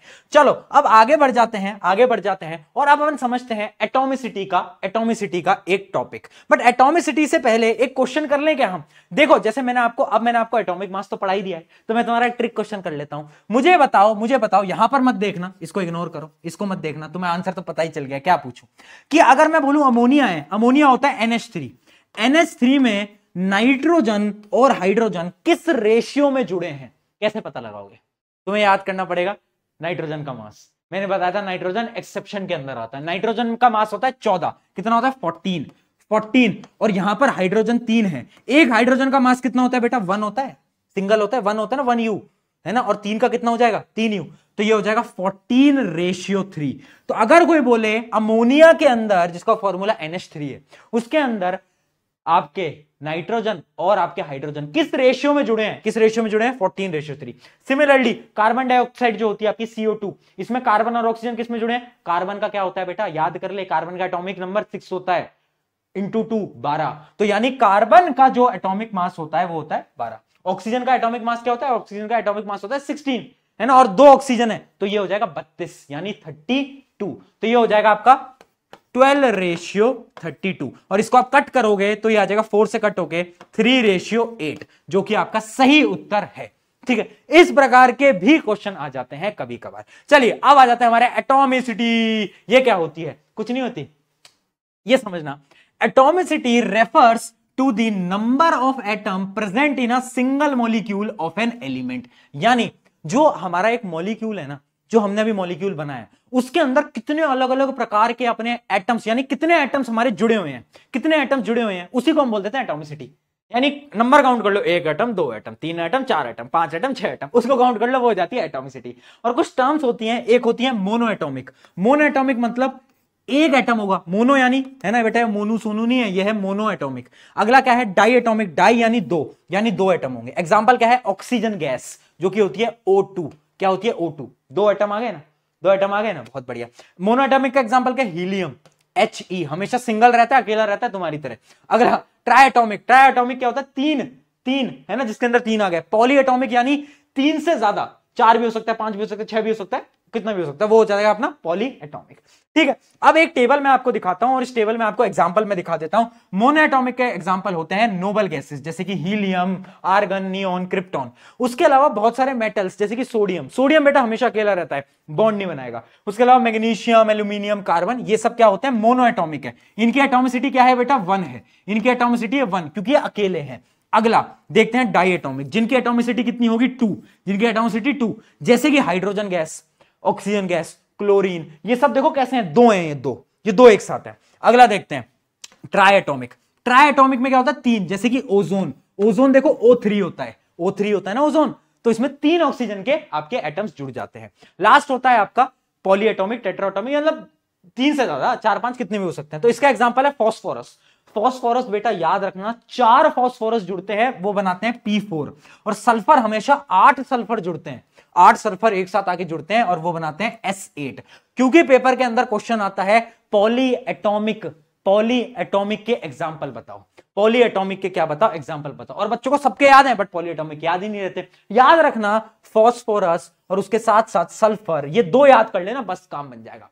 Phosphorus sulphur, phosphorus P4, sulphur S8, बस इतना कर लेना, ये हो गई आपकी एटॉमिसिटी। चलिए अब बात करते हैं मॉलिक्यूल ऑफ कंपाउंड। अभी हम बात कर रहे थे मॉलिक्यूल ऑफ एलिमेंट की एटॉमिसिटी। अगर मैं तुमसे बोलूं मॉलिक्यूल ऑफ कंपाउंड, जिसके अंदर अलग अलग एलिमेंट है, उनकी एटॉमिसिटी निकाल दो, तुम बोलोगे भैया ये अपने बाएं हाथ का है, अपन ऐसे कर लेते हैं। मैंने कहा करके दिखा। तुमने बोला देख भैया, हाइड्रोजन क्लोराइड यानी HCl, इसमें दो चीजें हैं, एक है हाइड्रोजन, एक है क्लोरीन, 1 2 3, यानी भैया बस 2 ही हो गए। तो यानी मैं बोल दूंगा यह है डाई एटॉमिक, यानी इसकी एटॉमिसिटी है भैया कितनी, 2। एटॉमिसिटी क्या है, 2। एटॉमिसिटी हमेशा नंबर्स में होती है, याद रखना, 1 2 3 4 5 6, कितनी है, 2। सिमिलरली मैं बोलूं पानी, तो तुम बोलोगे भैया पानी यानी हाइड्रोजन 2, ऑक्सीजन 1, ठीक है भैया, ये हो गई 3, तो इसकी एटॉमिसिटी है 3। भैया अमोनिया बताओ, 1 और ये है 3, तो ये हो गए 4, यानी इसकी एटॉमिसिटी हो गई 4। कार्बन डाइऑक्साइड देखो भैया, 1 2 3, तो ये हो गई इसकी एटॉमिसिटी 3। तो ऐसे किसी की भी एटॉमिसिटी तुम आंख बंद करके तो नहीं निकाल सकते, बट वैसे निकाल सकते हो। ठीक है, चलिए बेटा, तो इस हिसाब से हम बहुत सारे क्वेश्चंस की प्रैक्टिस कर सकते हैं, जो कि हमें भी करेंगे भी। चलो जल्दी बताओ, जब तक मैं पानी पीऊं तुम बताओ, इन सब के आंसर दो फटाफट, इन सब के आंसर दो एटॉमिसिटी में। चलो, मुझे पता है यहां पर बहुत सारे बच्चे हैं जिनके अभी पेपर होंगे, और पता है जब हम स्कूल में होते हैं ना, तो हमें ऐसा लगता है कि कब ये स्कूल खत्म होगा, इतना गुस्सा आता है, हर रोज एग्जाम होते हैं। बट मेरी बात मानो, जब तुम इस स्कूल से निकल जाओगे ना, और कभी एक दिन उस स्कूल के सामने से गुजरोगे, उस बिल्डिंग को देखोगे, तो इतनी सारी मेमोरीज तुम्हारे दिमाग में आएंगी ना। ये जो टाइम है, ये टाइम अभी तुम्हें बेकार लग रहा है, बट आज से कुछ साल बाद ये जो स्कूल की मेमोरीज हैं बहुत याद आने वाली है। ठीक है, तो साथ साथ में स्कूल्स की मेमोरीज याद रखा करो, एंजॉय करते रहा करो, है ना। अपने स्कूल्स को ये मत बोलता करो कितने एग्जाम होंगे, परेशान हो गए, कोई बात नहीं है, सारी मेमोरीज है बेटा। चलिए, गिव दी एटॉमिसिटी, देखते हैं ऑक्सीजन। भैया ऑक्सीजन देखो O2 भी बनाता है ना, कभी कभार O3 भी बनाता है, तो इसकी एटॉमिसिटी या तो 2 या 3। फॉस्फोरस हमेशा 4 लोगों के साथ, ये गुंडा है बेटा, ये 4 लोगों के साथ आता है। और सल्फर है उससे भी बड़ा गुंडा, क्योंकि ये 8 लोगों के साथ आता है। ठीक है, 8 लोगों के साथ आता है। आर्गन बेचारा हमेशा अकेला रहता है, ये एक इंसान के साथ आता है। कैल्शियम हाइड्रोक्साइड देखो Ca, ये तो एक एलिमेंट आ गया है ना, इसमें और क्या है, ऑक्सीजन है, हाइड्रोजन है। और देखो ऑक्सीजन हाइड्रोजन के ब्रैकेट में 2 लगा हुआ है बेटा, यहां पर 2 लगा हुआ है, इसका मतलब है 2 ही ऑक्सीजन भी बेटा 2 हैं, और आपके हाइड्रोजन भी 2 हैं, तो 2 + 2 4, और उसके अलावा 1 कैल्शियम, तो इसकी एटॉमिसिटी हो गई बेटा 5। ठीक है, अब देखते हैं मैग्नीशियम बाइकार्बोनेट, ये होता है इसका फॉर्मूला Mg, ये तो है 1। ठीक है, अब ये देखो इसमें क्या है, 1 हाइड्रोजन, ठीक है, 1 कार्बन, ठीक है, और ये क्या है, ये 3 ऑक्सीजन, वाह भैया, और इसके ऊपर होल ट्वाइस भी लगा है, यानी इन तीनों को ऐड करो, इन तीनों को ऐड करो, 3 + 1 + 4, ये कितना होगा 5, और उस 5 को 2 से मल्टीप्लाई भी करो, तो ये हो जाएगा आपका 10। तो ओवरऑल कितना आ जाएगा, ये तो हो गया 10 और ये हो गया 1, तो इसकी एटॉमिसिटी हो गई भैया 11। बहुत सही। H2SO4 की बता दो फटाफट। H2 ये 2 है, S सल्फर 1 है, ऑक्सीजन 4 है, 4 + 2 6 + 1 7, एटॉमिसिटी हो गई 7। ऐसे बहुत सारे क्वेश्चन तुम प्रैक्टिस कर सकते हो। अच्छा मुझे चैट के अंदर, अब मतलब कमेंट के अंदर मुझे बताना कि ये जो कंपाउंड दिख रहा है ये बड़ा टफ सा कंपाउंड होता है, बहुत बच्चे इसको गलत करते हैं, इसका क्या आंसर होगा, वीडियो को पॉज करो और बताओ। इसका तो पता ही है, 1 मैग्नीशियम 2 क्लोरीन, यानी ये हो गए 3, है ना। इसका तुम्हें चैट के अंदर बताना है, कमेंट के अंदर बताना है, बड़ा बढ़िया कंपाउंड है। ठीक है, डन डन बेटा। चलिए, तो इस प्रकार से हमने बहुत सारी एटॉमिसिटी पढ़ ली यार, कितनी सिंपल चीज है एटॉमिसिटी। चलिए अब बढ़ते हैं आगे के कॉन्सेप्ट पे, जो कि है आपका मॉलिक्यूलर मास। मॉलिक्यूलर मास क्या होता है, it is the sum of atomic mass of all atom in a molecule. समझना बेटा, देखो मान लो एक मॉलिक्यूल है, मॉलिक्यूल क्या है, जैसे पानी का मॉलिक्यूल है यार, और क्या पानी का मॉलिक्यूल है H2। अब मॉलिक्यूलर मास कुछ नहीं है, जो जो एलिमेंट के मास है उनको जोड़ दो, सबको ऐड कर दो। यानी हाइड्रोजन का मास मुझे मालूम है कितना होता है, 1U होता है। ऑक्सीजन का मुझे याद है कितना हो गया, 16U होता है ना। तो बस जोड़ दो कि 2 तो हैं हाइड्रोजन के, यानी ये तो ओवरऑल हो जाएगा 2U, और ये है आपका 16U, तो 16 + 2 = 18 एटॉमिक मास यूनिट्स, और ये आपका आंसर है। तो ऐसे हम बड़े बेसिक तरीके से यार किसी का भी एटॉमिक मास निकाल, मतलब मॉलिक्यूलर मास निकाल सकते हैं। मॉलिक्यूलर मास कुछ चीज नहीं है, इसके अंदर सारे एटम्स के मास को बस तुम्हें ऐड कर देना है। बेसिक मैथ चल रही है, बताओ केमिस्ट्री के अंदर भी बेसिक मैथ पढ़नी पड़ रही है, क्या दिन आ गए। जैसे कि देखते हैं कुछ एलिमेंट्स के निकालते हैं। ये है आपका Al2SO4, ठीक है, Al2SO4 3। अब इसका तुम निकालना बड़ा कॉम्प्लिकेटेड है, बट मजा आएगा। जैसे एल्यूमिनियम जो होता है बेटा, एल्यूमिनियम का एटॉमिक मास क्या होता है, एल्यूमिनियम का एटॉमिक मास, एक अकेला एल्यूमिनियम जो होता है उसका एटॉमिक मास क्या होता है, याद करके बताओ, याद करके बताओ। एल्यूमिनियम कहां पर आता था, कहां पर आता था, याद करो। या ना मांगो अब्दुल से, अब्दुल यानी 11 12 13, ना मांगो अब्दुल यानी 13 नंबर पे, तो इसका एटॉमिक मास क्या होगा, 13 × 2 26 + 1 27। तो एल्यूमिनियम का जो मास आ जाएगा वो आ जाएगा बेटा 27। ठीक है, 2 एल्यूमिनियम है तो कर देना 27 × 2, जो कि होता है आपका क्या, 54। आगे देखते हैं। अब देखना यहां पर सल्फर है, सल्फर कितना होता है, 32 होता है। ऑक्सीजन के देखो, एक ऑक्सीजन 16 होता है, और यहां पर 4 ऑक्सीजन है, तो 4 से मल्टीप्लाई करते देखो, भारी कैलकुलेशन है बट कोई बात नहीं भैया, कर लेंगे, है ना। कितना आ गया, ये आ गया आपका 64, है ना। 64 + 32 कितना होता है बेटा, 64। अरे मेरा चेहरा क्या देख रहा है तू, खुद से कैलकुलेट कौन करेगा, है।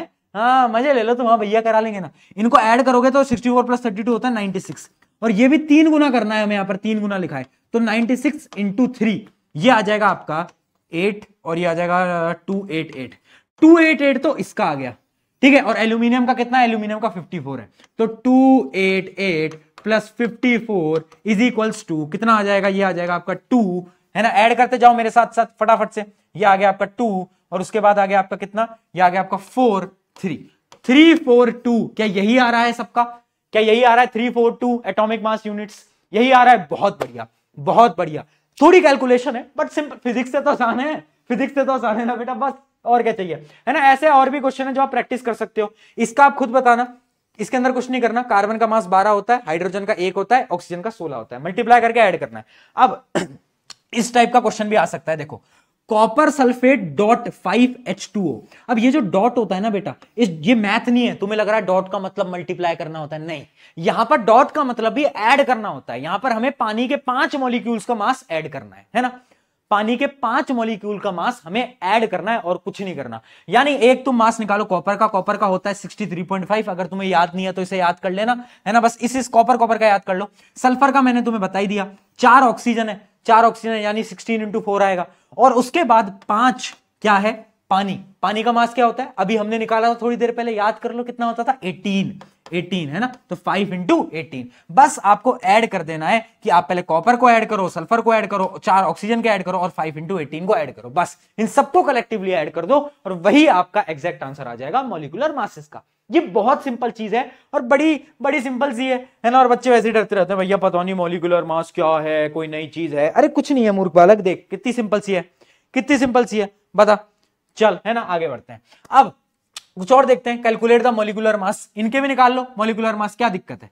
देखो NH3 अमोनिया, NH3 क्या है, अरे भैया इसका क्या होता था 7, है ना। हाइड्रोजन का क्या होता था 1, 3 हाइड्रोजन है, 3 से मल्टीप्लाई करते, 3 + 7 कितना आ गया, 3 + 7 आ गया 10, तो इसका आ गया 10, एटॉमिक मास यूनिट। उसके अलावा नाइट्रिक एसिड HNO3, H यानी 1, नाइट्रोजन यानी 14, ऑक्सीजन 16 इंटू 3। वही चल रही है पूरी कहानी, वही चल रही है, सिमिलर सिमिलर, कुछ है ही नहीं नया, कुछ करने को ही नहीं है भाई, भाई वो पूरी कहानी सेम चल रही है। 16 3 कितना होता है बेटा? 6 3 कितना होता है? अरे बता दो, मेरी मैथ थोड़ी वीक है यार, है मैथ तुमसे तो अच्छी है, तुमसे तो फिर भी अच्छी है मेरी मैथ, ठीक है, थोड़ी सी वीक है बाकी ठीक है। तो आ जाएगा 16 3 48 है ना, और नाइट्रोजन है 14 और ये आपका +14 और +1 है ना। तो इसको एक बार सॉल्व कर लो फटाफट से, कितना आ गया ये आ गया 3, ये आ गया 1 5 63। तो क्या आपका 63 एटॉमिक मास यूनिट आया? 63 एटॉमिक मास यूनिट आया, सही है। अब NaCl का निकाल लो। अच्छा एक चीज याद रखना, जो क्लोरीन होता है ना, इसका जो मास होता है वो होता है 35.5 है ना, 35.5 इसका पॉइंट में होता है बेटा, मास पॉइंट में होता है। सोडियम का तो तुम्हें याद है 23, सोडियम का तो तुम्हें याद है, बस ये क्लोरीन को और याद कर लेना, 35.5 होता है। तो 23 + 35.5। कैल्शियम का कितना होता है? याद है 40, बस ऐड, बस यही चल रहा है और कुछ है ही नहीं, कुछ है ही नहीं, ठीक है। चलिए तो इसी के साथ ये बड़ा सिंपल है, पूरा का पूरा डन है, डन है, बताओ जल्दी, डन है। चलिए बहुत सही। तो ऐसे हम क्वेश्चंस को, बहुत सारे क्वेश्चंस को बेटा इजीली सॉल्व कर सकते हैं, और ऐसा कोई टफ भी नहीं है जो तुम्हें लग रहा हो कि नहीं भैया बहुत ज्यादा टफ है। अब देखो एक चीज और होती है, formula mass unit. Formula mass unit क्या होता है? बिल्कुल भी कंफ्यूज नहीं होना है, it is the sum of atomic mass of ions, यानी जैसे मॉलिक्यूलर मास था वैसे ही फॉर्मूला यूनिट मास है। फॉर्मूला यूनिट मास जो होता था वो नॉर्मल मॉलिक्यूल्स के लिए होता था, और फॉर्मूला यूनिट मास जो है वो पता है किसके लिए होता है? आयंस के लिए होता है। वो जो हम आयंस होता है ना, आयंस के लिए होता है, बस आयंस क्या अभी बताया, पॉजिटिव नेगेटिव आयंस, बहुत बढ़िया। तो आयंस के लिए होता है। अब जैसे NaCl जो होता है, NaCl जो होता है वो क्या है? एक प्रकार का आयनिक कंपाउंड है ना, अभी डिटेल में नहीं जाना, एक प्रकार का आयनिक कंपाउंड है। तो इसका कोई अलग फॉर्मूला नहीं है, बस तुम्हें कंफ्यूज करने के लिए डाल दिया फॉर्मूला यूनिट मास।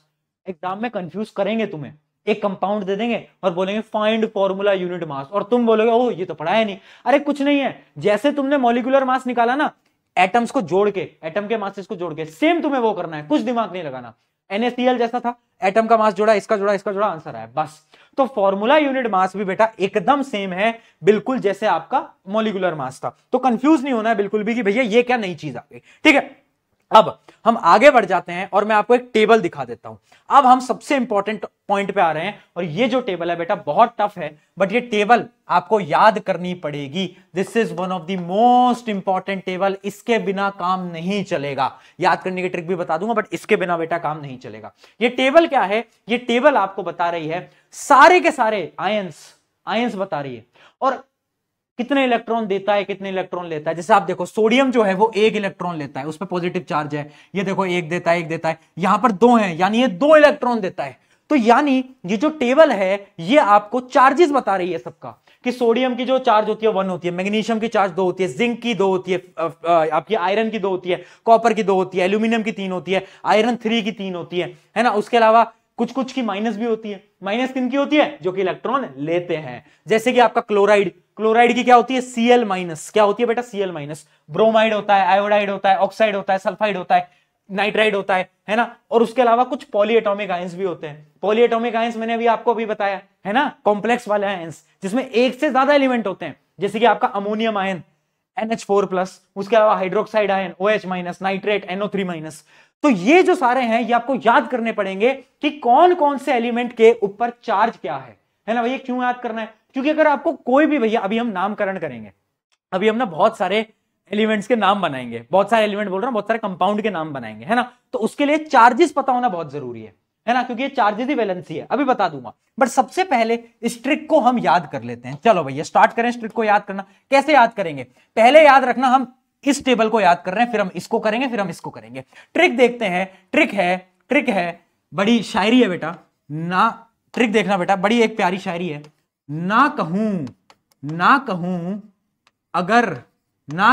अगर क्यूट तुझे, ओ हो, ना कहूं अगर क्यूट तुझे यानी टू, तो यहां पर टू, ये टू यहां पर क्यों लगा है? क्योंकि इसके नीचे के जितने भी एलिमेंट्स होंगे उनकी वैलेंसी क्या होगी, मतलब उनके जो चार्जेस क्या होंगे, उनके चार्जेस होंगे 2, है ना। तो ट्रिक बता रहा हूं बेटा, ना कहूं अगर क्यूट तुझे यानी 2 आ गया। अब इसके नीचे के सबके 2 होंगे, देखना। ना कहूं अगर क्यूट तुझे मगर नहीं, चलो मगर को हटा दो।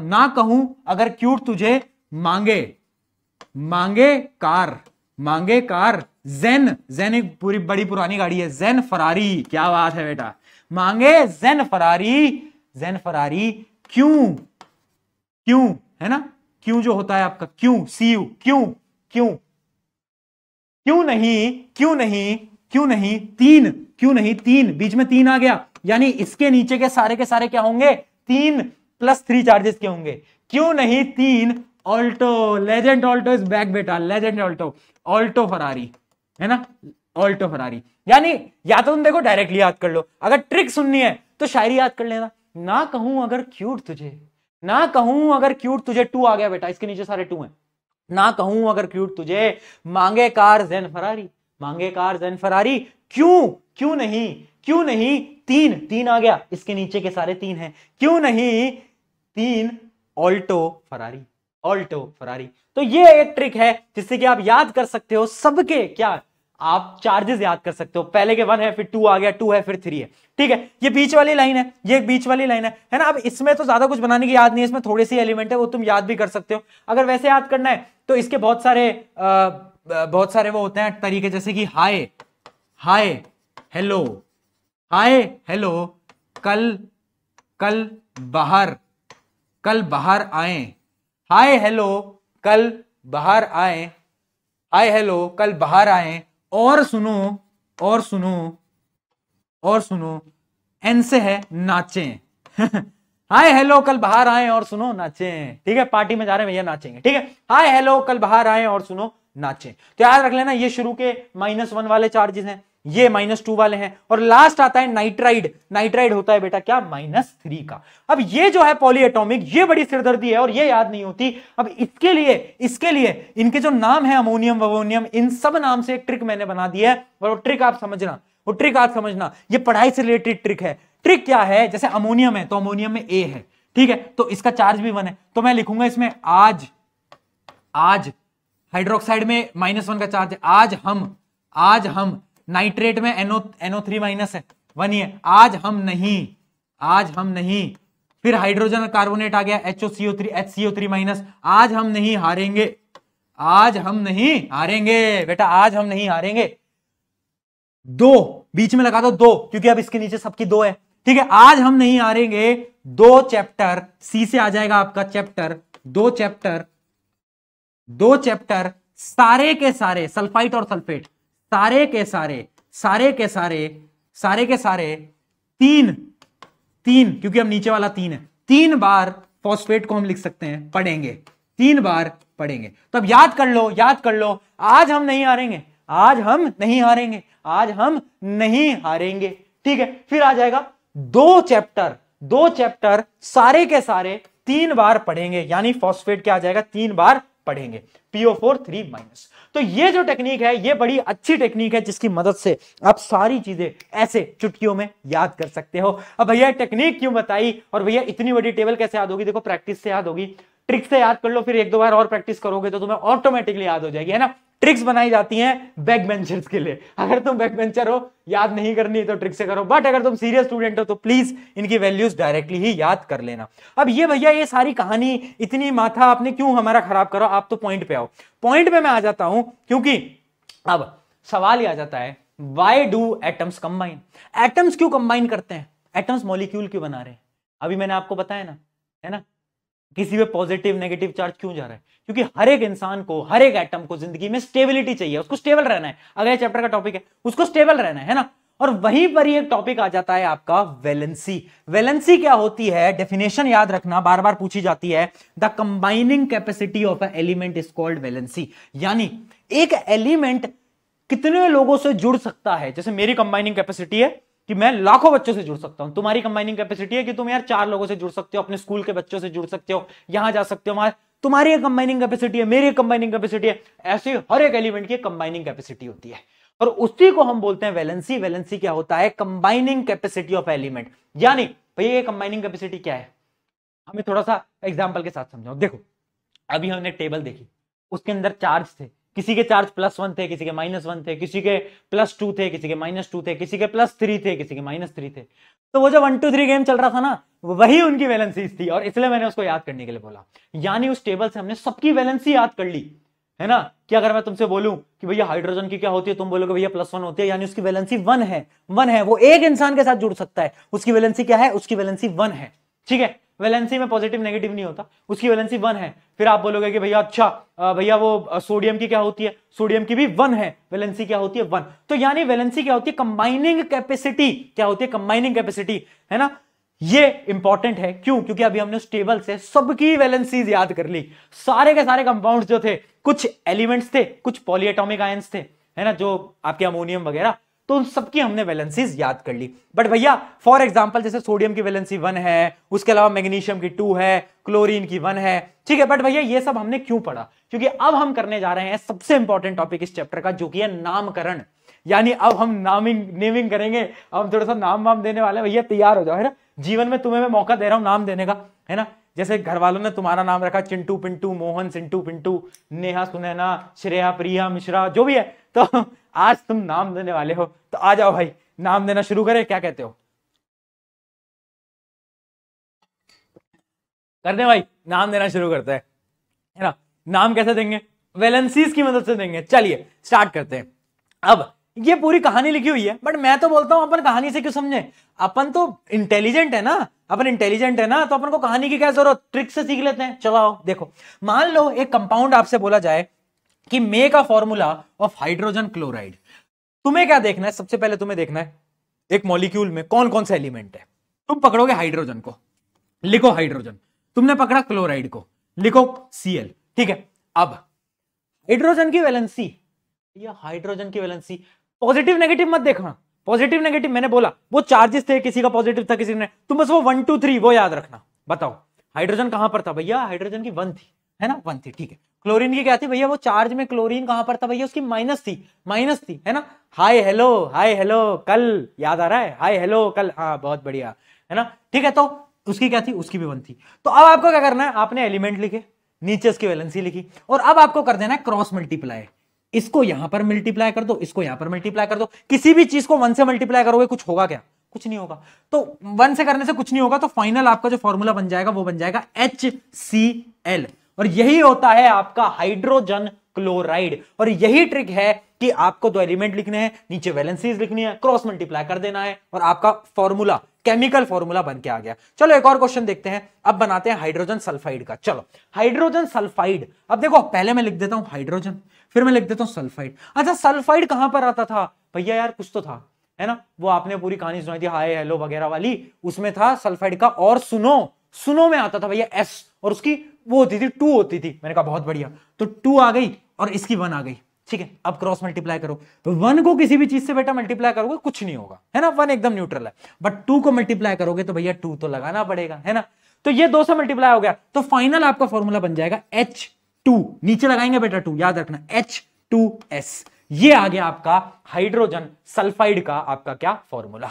आ रहा है, मजा आ रहा है, समझ में आ रहा है। चल बेटा और क्वेश्चन करते हैं, मेरे साथ पेन कॉपी लेके बैठो। अब हम बनाएंगे कार्बन टेट्राक्लोराइड, ठीक है। अब अगर कंफ्यूजिंग फॉर्मूला आ जाए ना, तो तुम्हें क्या करना है, एलिमेंट ढूंढने हैं। पहला एलिमेंट कार्बन दिखा, एक दिखा क्लोराइड, कार्बन लिख दो, क्लोराइड लिख दो। क्लोराइड का पता है 1 है ना, कार्बन का नहीं पता, तो आज मैं बता देता हूं, टेबल में नहीं है कार्बन, बट फिर भी बता देता हूं। कार्बन की जो वैलेंसी होती है वो 4 होती है, ठीक है। क्या करोगे, मल्टीप्लाई 1 से मल्टीप्लाई करने पे कुछ होगा नहीं, तो ये बन जाएगा CCl4। बताओ, क्योंकि इसको 4 से मल्टीप्लाई करा तो 4 यहां पर आ गया, CCl4। और यही होता है कार्बन टेट्राक्लोराइड, ठीक है। ये टेट्रा वेट्रा तुम भूलो, तुम उससे लेना देना नहीं है, तुम एलिमेंट लिखो, क्रॉस मल्टीप्लाई करो, बस। नाम में कुछ भी हो, बड़े सिंपल तरीके से हम करेंगे। अब जैसे ये आ गया मैग्नीशियम क्लोराइड, मैग्नीशियम लिखो, क्लोराइड लिखो।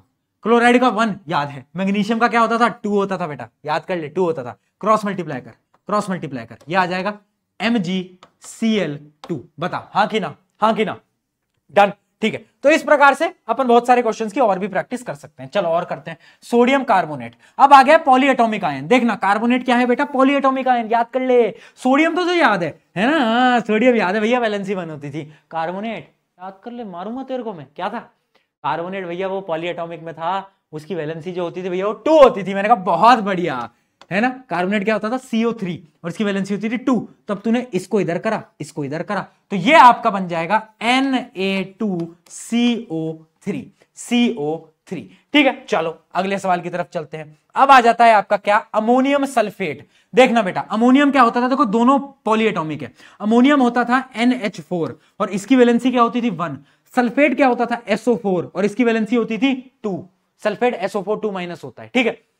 तो अब क्या करना है, उस टेबल की मदद से, बस उस टेबल को खोल के बैठो, अगर याद नहीं हुआ है अभी तक तो मैं क्रॉस मल्टीप्लाई कर दिया। अब ये देखना बेटा, ये 2 से मल्टीप्लाई हुआ है, तो अब हम क्या करेंगे, क्योंकि ये पॉलीएटॉमिक आयन है तो इसको हम अलग तरीके से लिखेंगे। देखना बेटा, NH4 ब्रैकेट लगा लो, ब्रैकेट लगा लो, है ना, क्योंकि पॉलीएटॉमिक है तो ब्रैकेट लगा लो। Na4 इधर 2 करा और ये आ गया आपका SO4।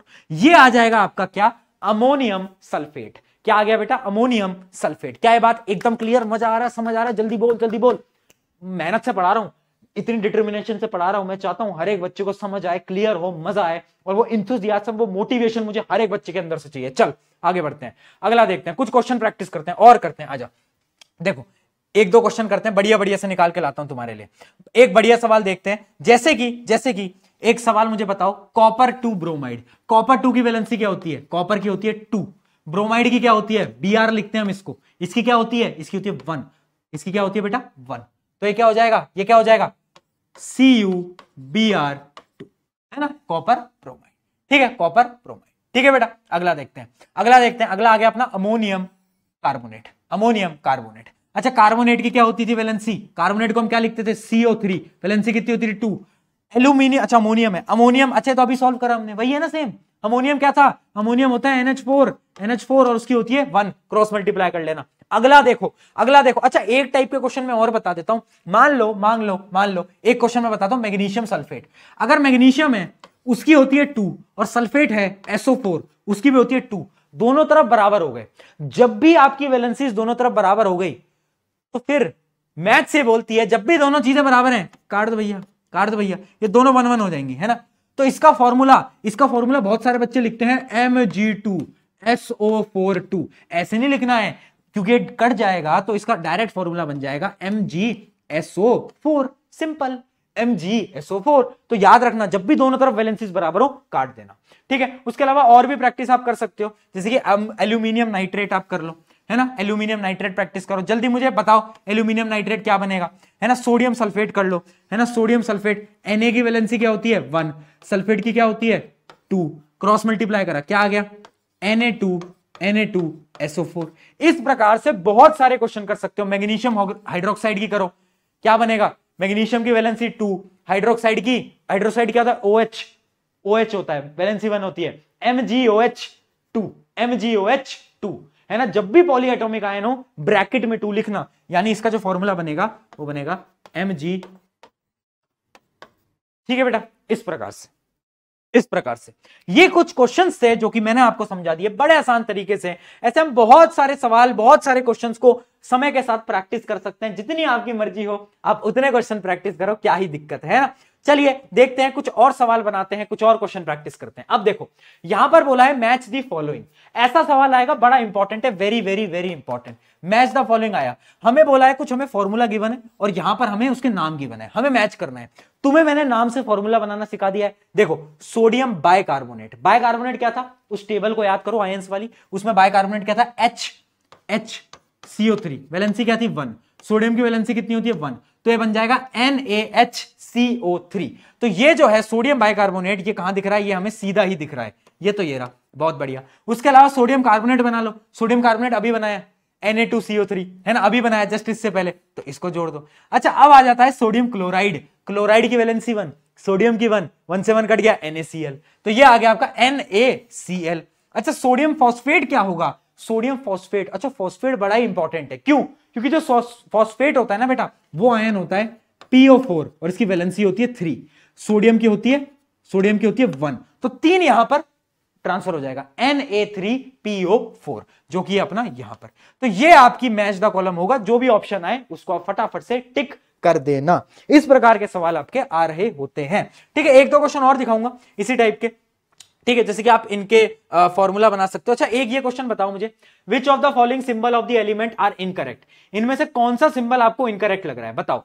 Cobalt CO, carbon C, aluminium Al, helium He, sodium सो नहीं भैया, सोडियम का एक्चुअल नाम क्या है, नेट्रियम, इसलिए इसका सिंबल क्या होता है Na, तो ये गलत है, पकड़ लिया इसको धर लो, इसको ओए क्या कर रहा है भाई, तू कहां से आ गया, सोडियम भैया तुम कहां से आ गए हैं, तुम्हारा नाम तो Na होता है ना, नेट्रियम। चलो, तो इस प्रकार के बहुत सारे सवाल आएंगे, जितने ज्यादा तुम क्वेश्चन प्रैक्टिस कर पाओ उतने तुम कर सकते हो, ठीक है। अब अगर आपके पेपर के अंदर मोल कॉन्सेप्ट नहीं आ रहा है, मोल कॉन्सेप्ट नहीं आ रहा है, तो आप अगले 5 से 6 मिनट स्किप कर देना, क्योंकि मैं अभी लास्ट में टॉप 5 क्वेश्चन कराने वाला हूं, और वो क्वेश्चन बहुत इंपॉर्टेंट होंगे आपके पेपर के पर्सपेक्टिव से, ठीक है। तो आप 5 मिनट स्किप कर सकते हो। जिनके आ रहा है मोल कॉन्सेप्ट, उनसे मेरी रिक्वेस्ट है आप ध्यान से सुनना, मैं 5 मिनट में आपको कॉन्सेप्ट क्लियर कर दूंगा। क्वेश्चंस आपको नहीं करवा पाऊंगा ऑब्वियसली, बट कॉन्सेप्ट आपको समझा दूंगा मोल कॉन्सेप्ट का, ठीक है। समझते हैं, चलिए। तो देखो मोल कॉन्सेप्ट क्या होता है आप समझो।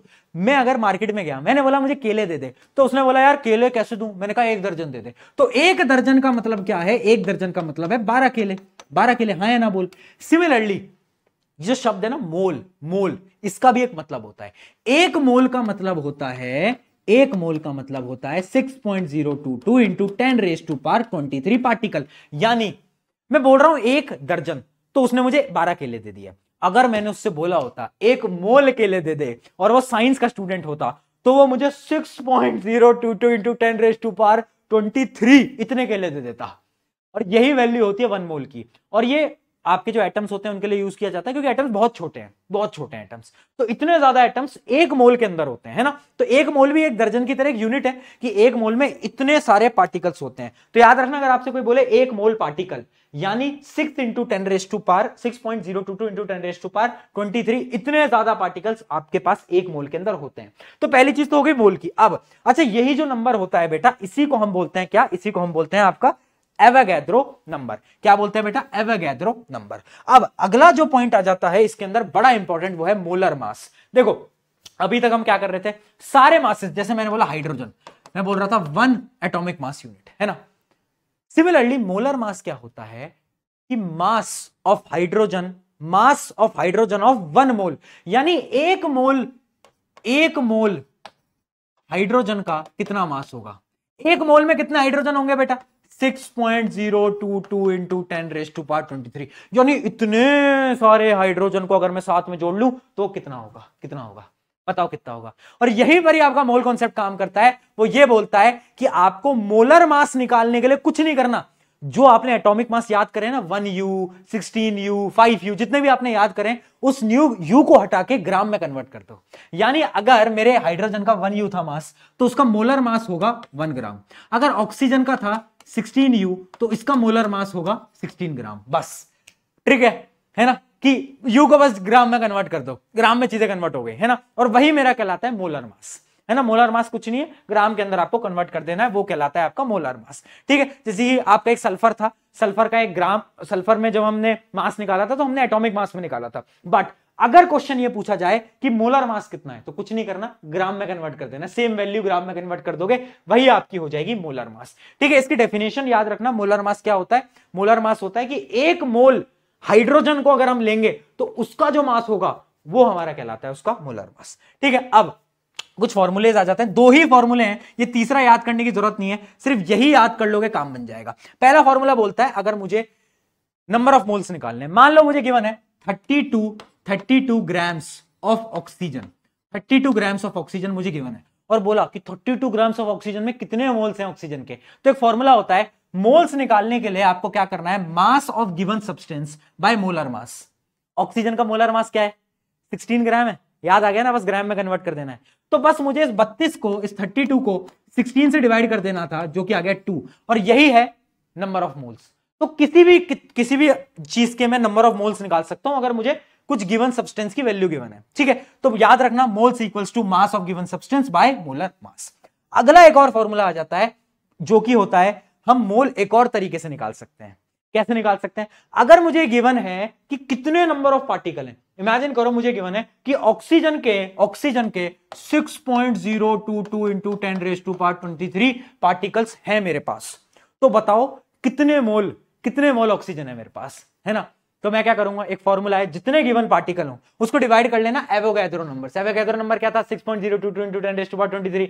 तो बस आपको इससे क्या कर लेना है, डिवाइड कर लेना है। जैसे आप डिवाइड करोगे तो अब इस वैल्यू में तो आपका आंसर 1 आ जाएगा, यानी 1 मोल ऑक्सीजन आपके पास है, 1 मोल। यही है आपके 2 क्वेश्चन, इन्हीं में से सवाल आता है। कभी आपको गिवन मास होगा, कभी आपको बोलेगा कि भाई आपको मास गिवन है, बता दो कितने नंबर ऑफ मोल्स हैं। कभी आपको ये बोल देगा कि इतने पार्टिकल्स हैं, बता दो कितने मोल्स हैं। तो उन पार्टिकल्स को डिवाइड कर देना किससे, एवोगैड्रो नंबर से। बस इन 2 फॉर्मूले पे ही सवाल आते हैं, इससे बाहर कुछ नहीं आते। ठीक है, अगर आपको फिर भी इस पे एक डिटेल वीडियो चाहिए तो आप मुझे कमेंट में बताना, मैं एक डिटेल वीडियो बना दूंगा। अब हम बढ़ते हैं हमारे टॉप 5 क्वेश्चंस की तरफ, जो कि बहुत ज्यादा जरूरी हैं आप सभी के लिए। तो देखते हैं पहला सवाल। पहला सवाल हमसे क्या कहना चाह रहा है, ध्यान से देख लो बेटा।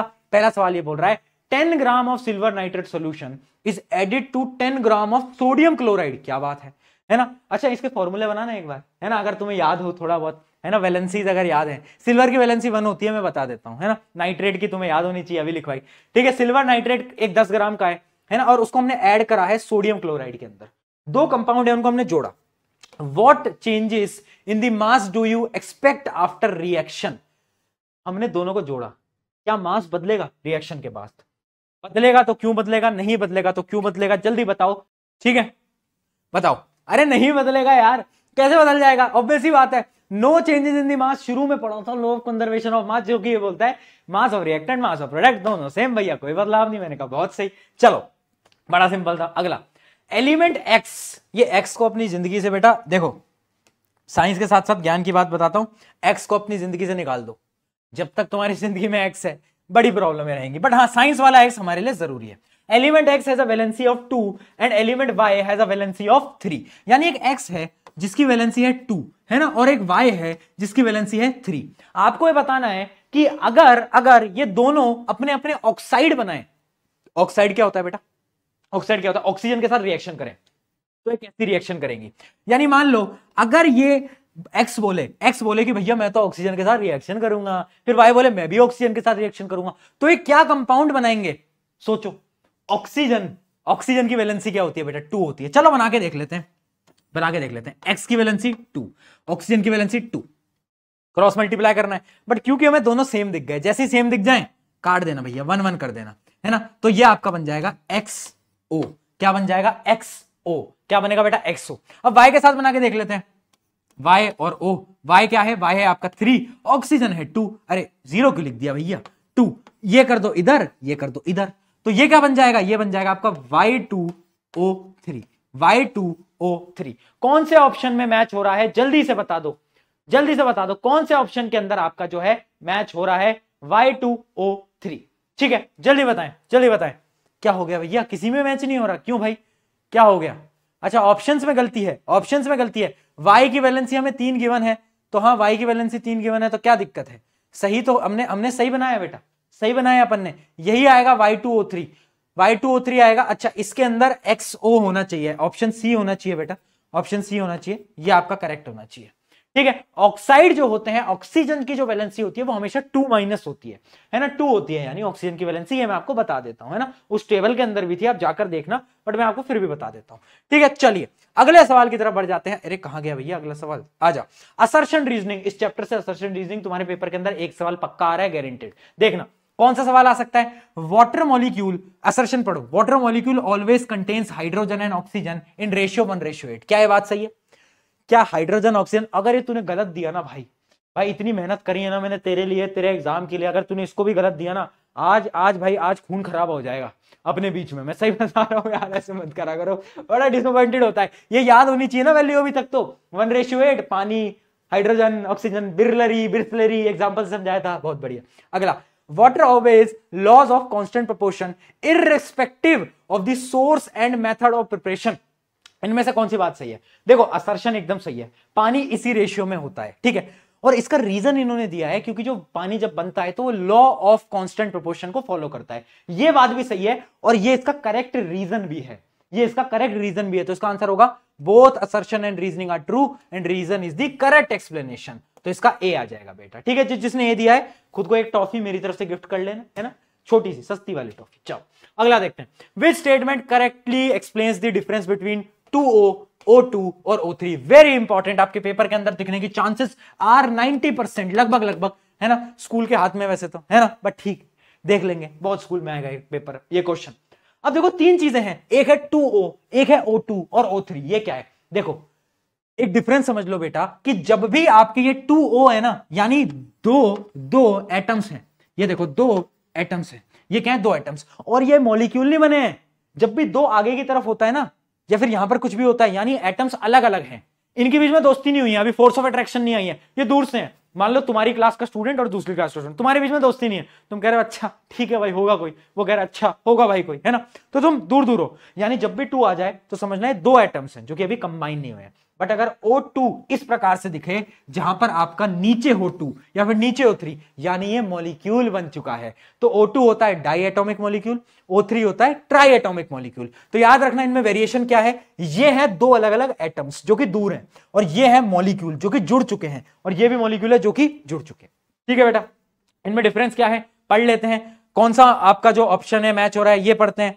2O is a single oxygen atom, ठीक है बेटा। O2 इज अ ओजोन, नहीं ये तो गलत ही हो गया, O2 ओजोन नहीं होता यार।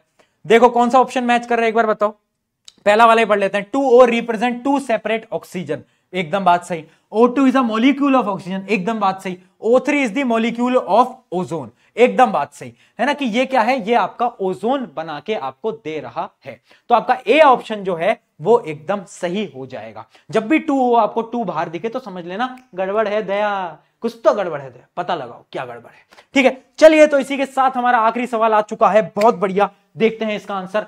Formula unit mass and molecular mass of a substance is defined as the sum of atomic masses of all atom present in a formula unit or molecular formula। यानी assertion ये बोल रहा है कि जो formula unit mass होता है ना, या फिर molecular mass जो होता है, वो दोनों ही क्या होते हैं कि हम जितने भी एटम्स हैं उन सबको जोड़ दें तो उनका मास निकल जाएगा। मैंने कहा बात एकदम सही है भैया, ट्रू है, ट्रू है भैया, ट्रू है। रीजन पढ़ते हैं। There is only one difference between molecular mass and formula unit mass, which molecular mass is used for molecular compound, बात सही है। और जो आपके फॉर्मूला यूनिट मास होता है वो किसके लिए यूज किया जाता है, आयोनिक कंपाउंड के लिए, जो कि चार्ज होते हैं जिनके पास, is use for ionic compound. ये भी ट्रू है, ये भी ट्रू है, पर याद रखना क्या ये इसका रीजन है, क्या इस स्टेटमेंट का रीजन ये है, नहीं इसका रीजन नहीं है। ये एक दूसरी नई स्टेटमेंट लिख दी है जो कि सही है, ये भी सही है, यानी ये दोनों सही है बट ये इनके रीजन नहीं है। तो इसका आंसर आएगा both A and R are true but not the reason, तो बी इसका ऑप्शन आ जाएगा। और यहां पर आपका चैप्टर हो जाता है समाप्त, है ना। अभी जा कहां रहे हो, आज की प्यारी लाइन पढ़ के जाओ। Just like atoms combine in the fixed ratio, एक फिक्स्ड रेशियो में कंबाइन करना है, balance your study time perfectly.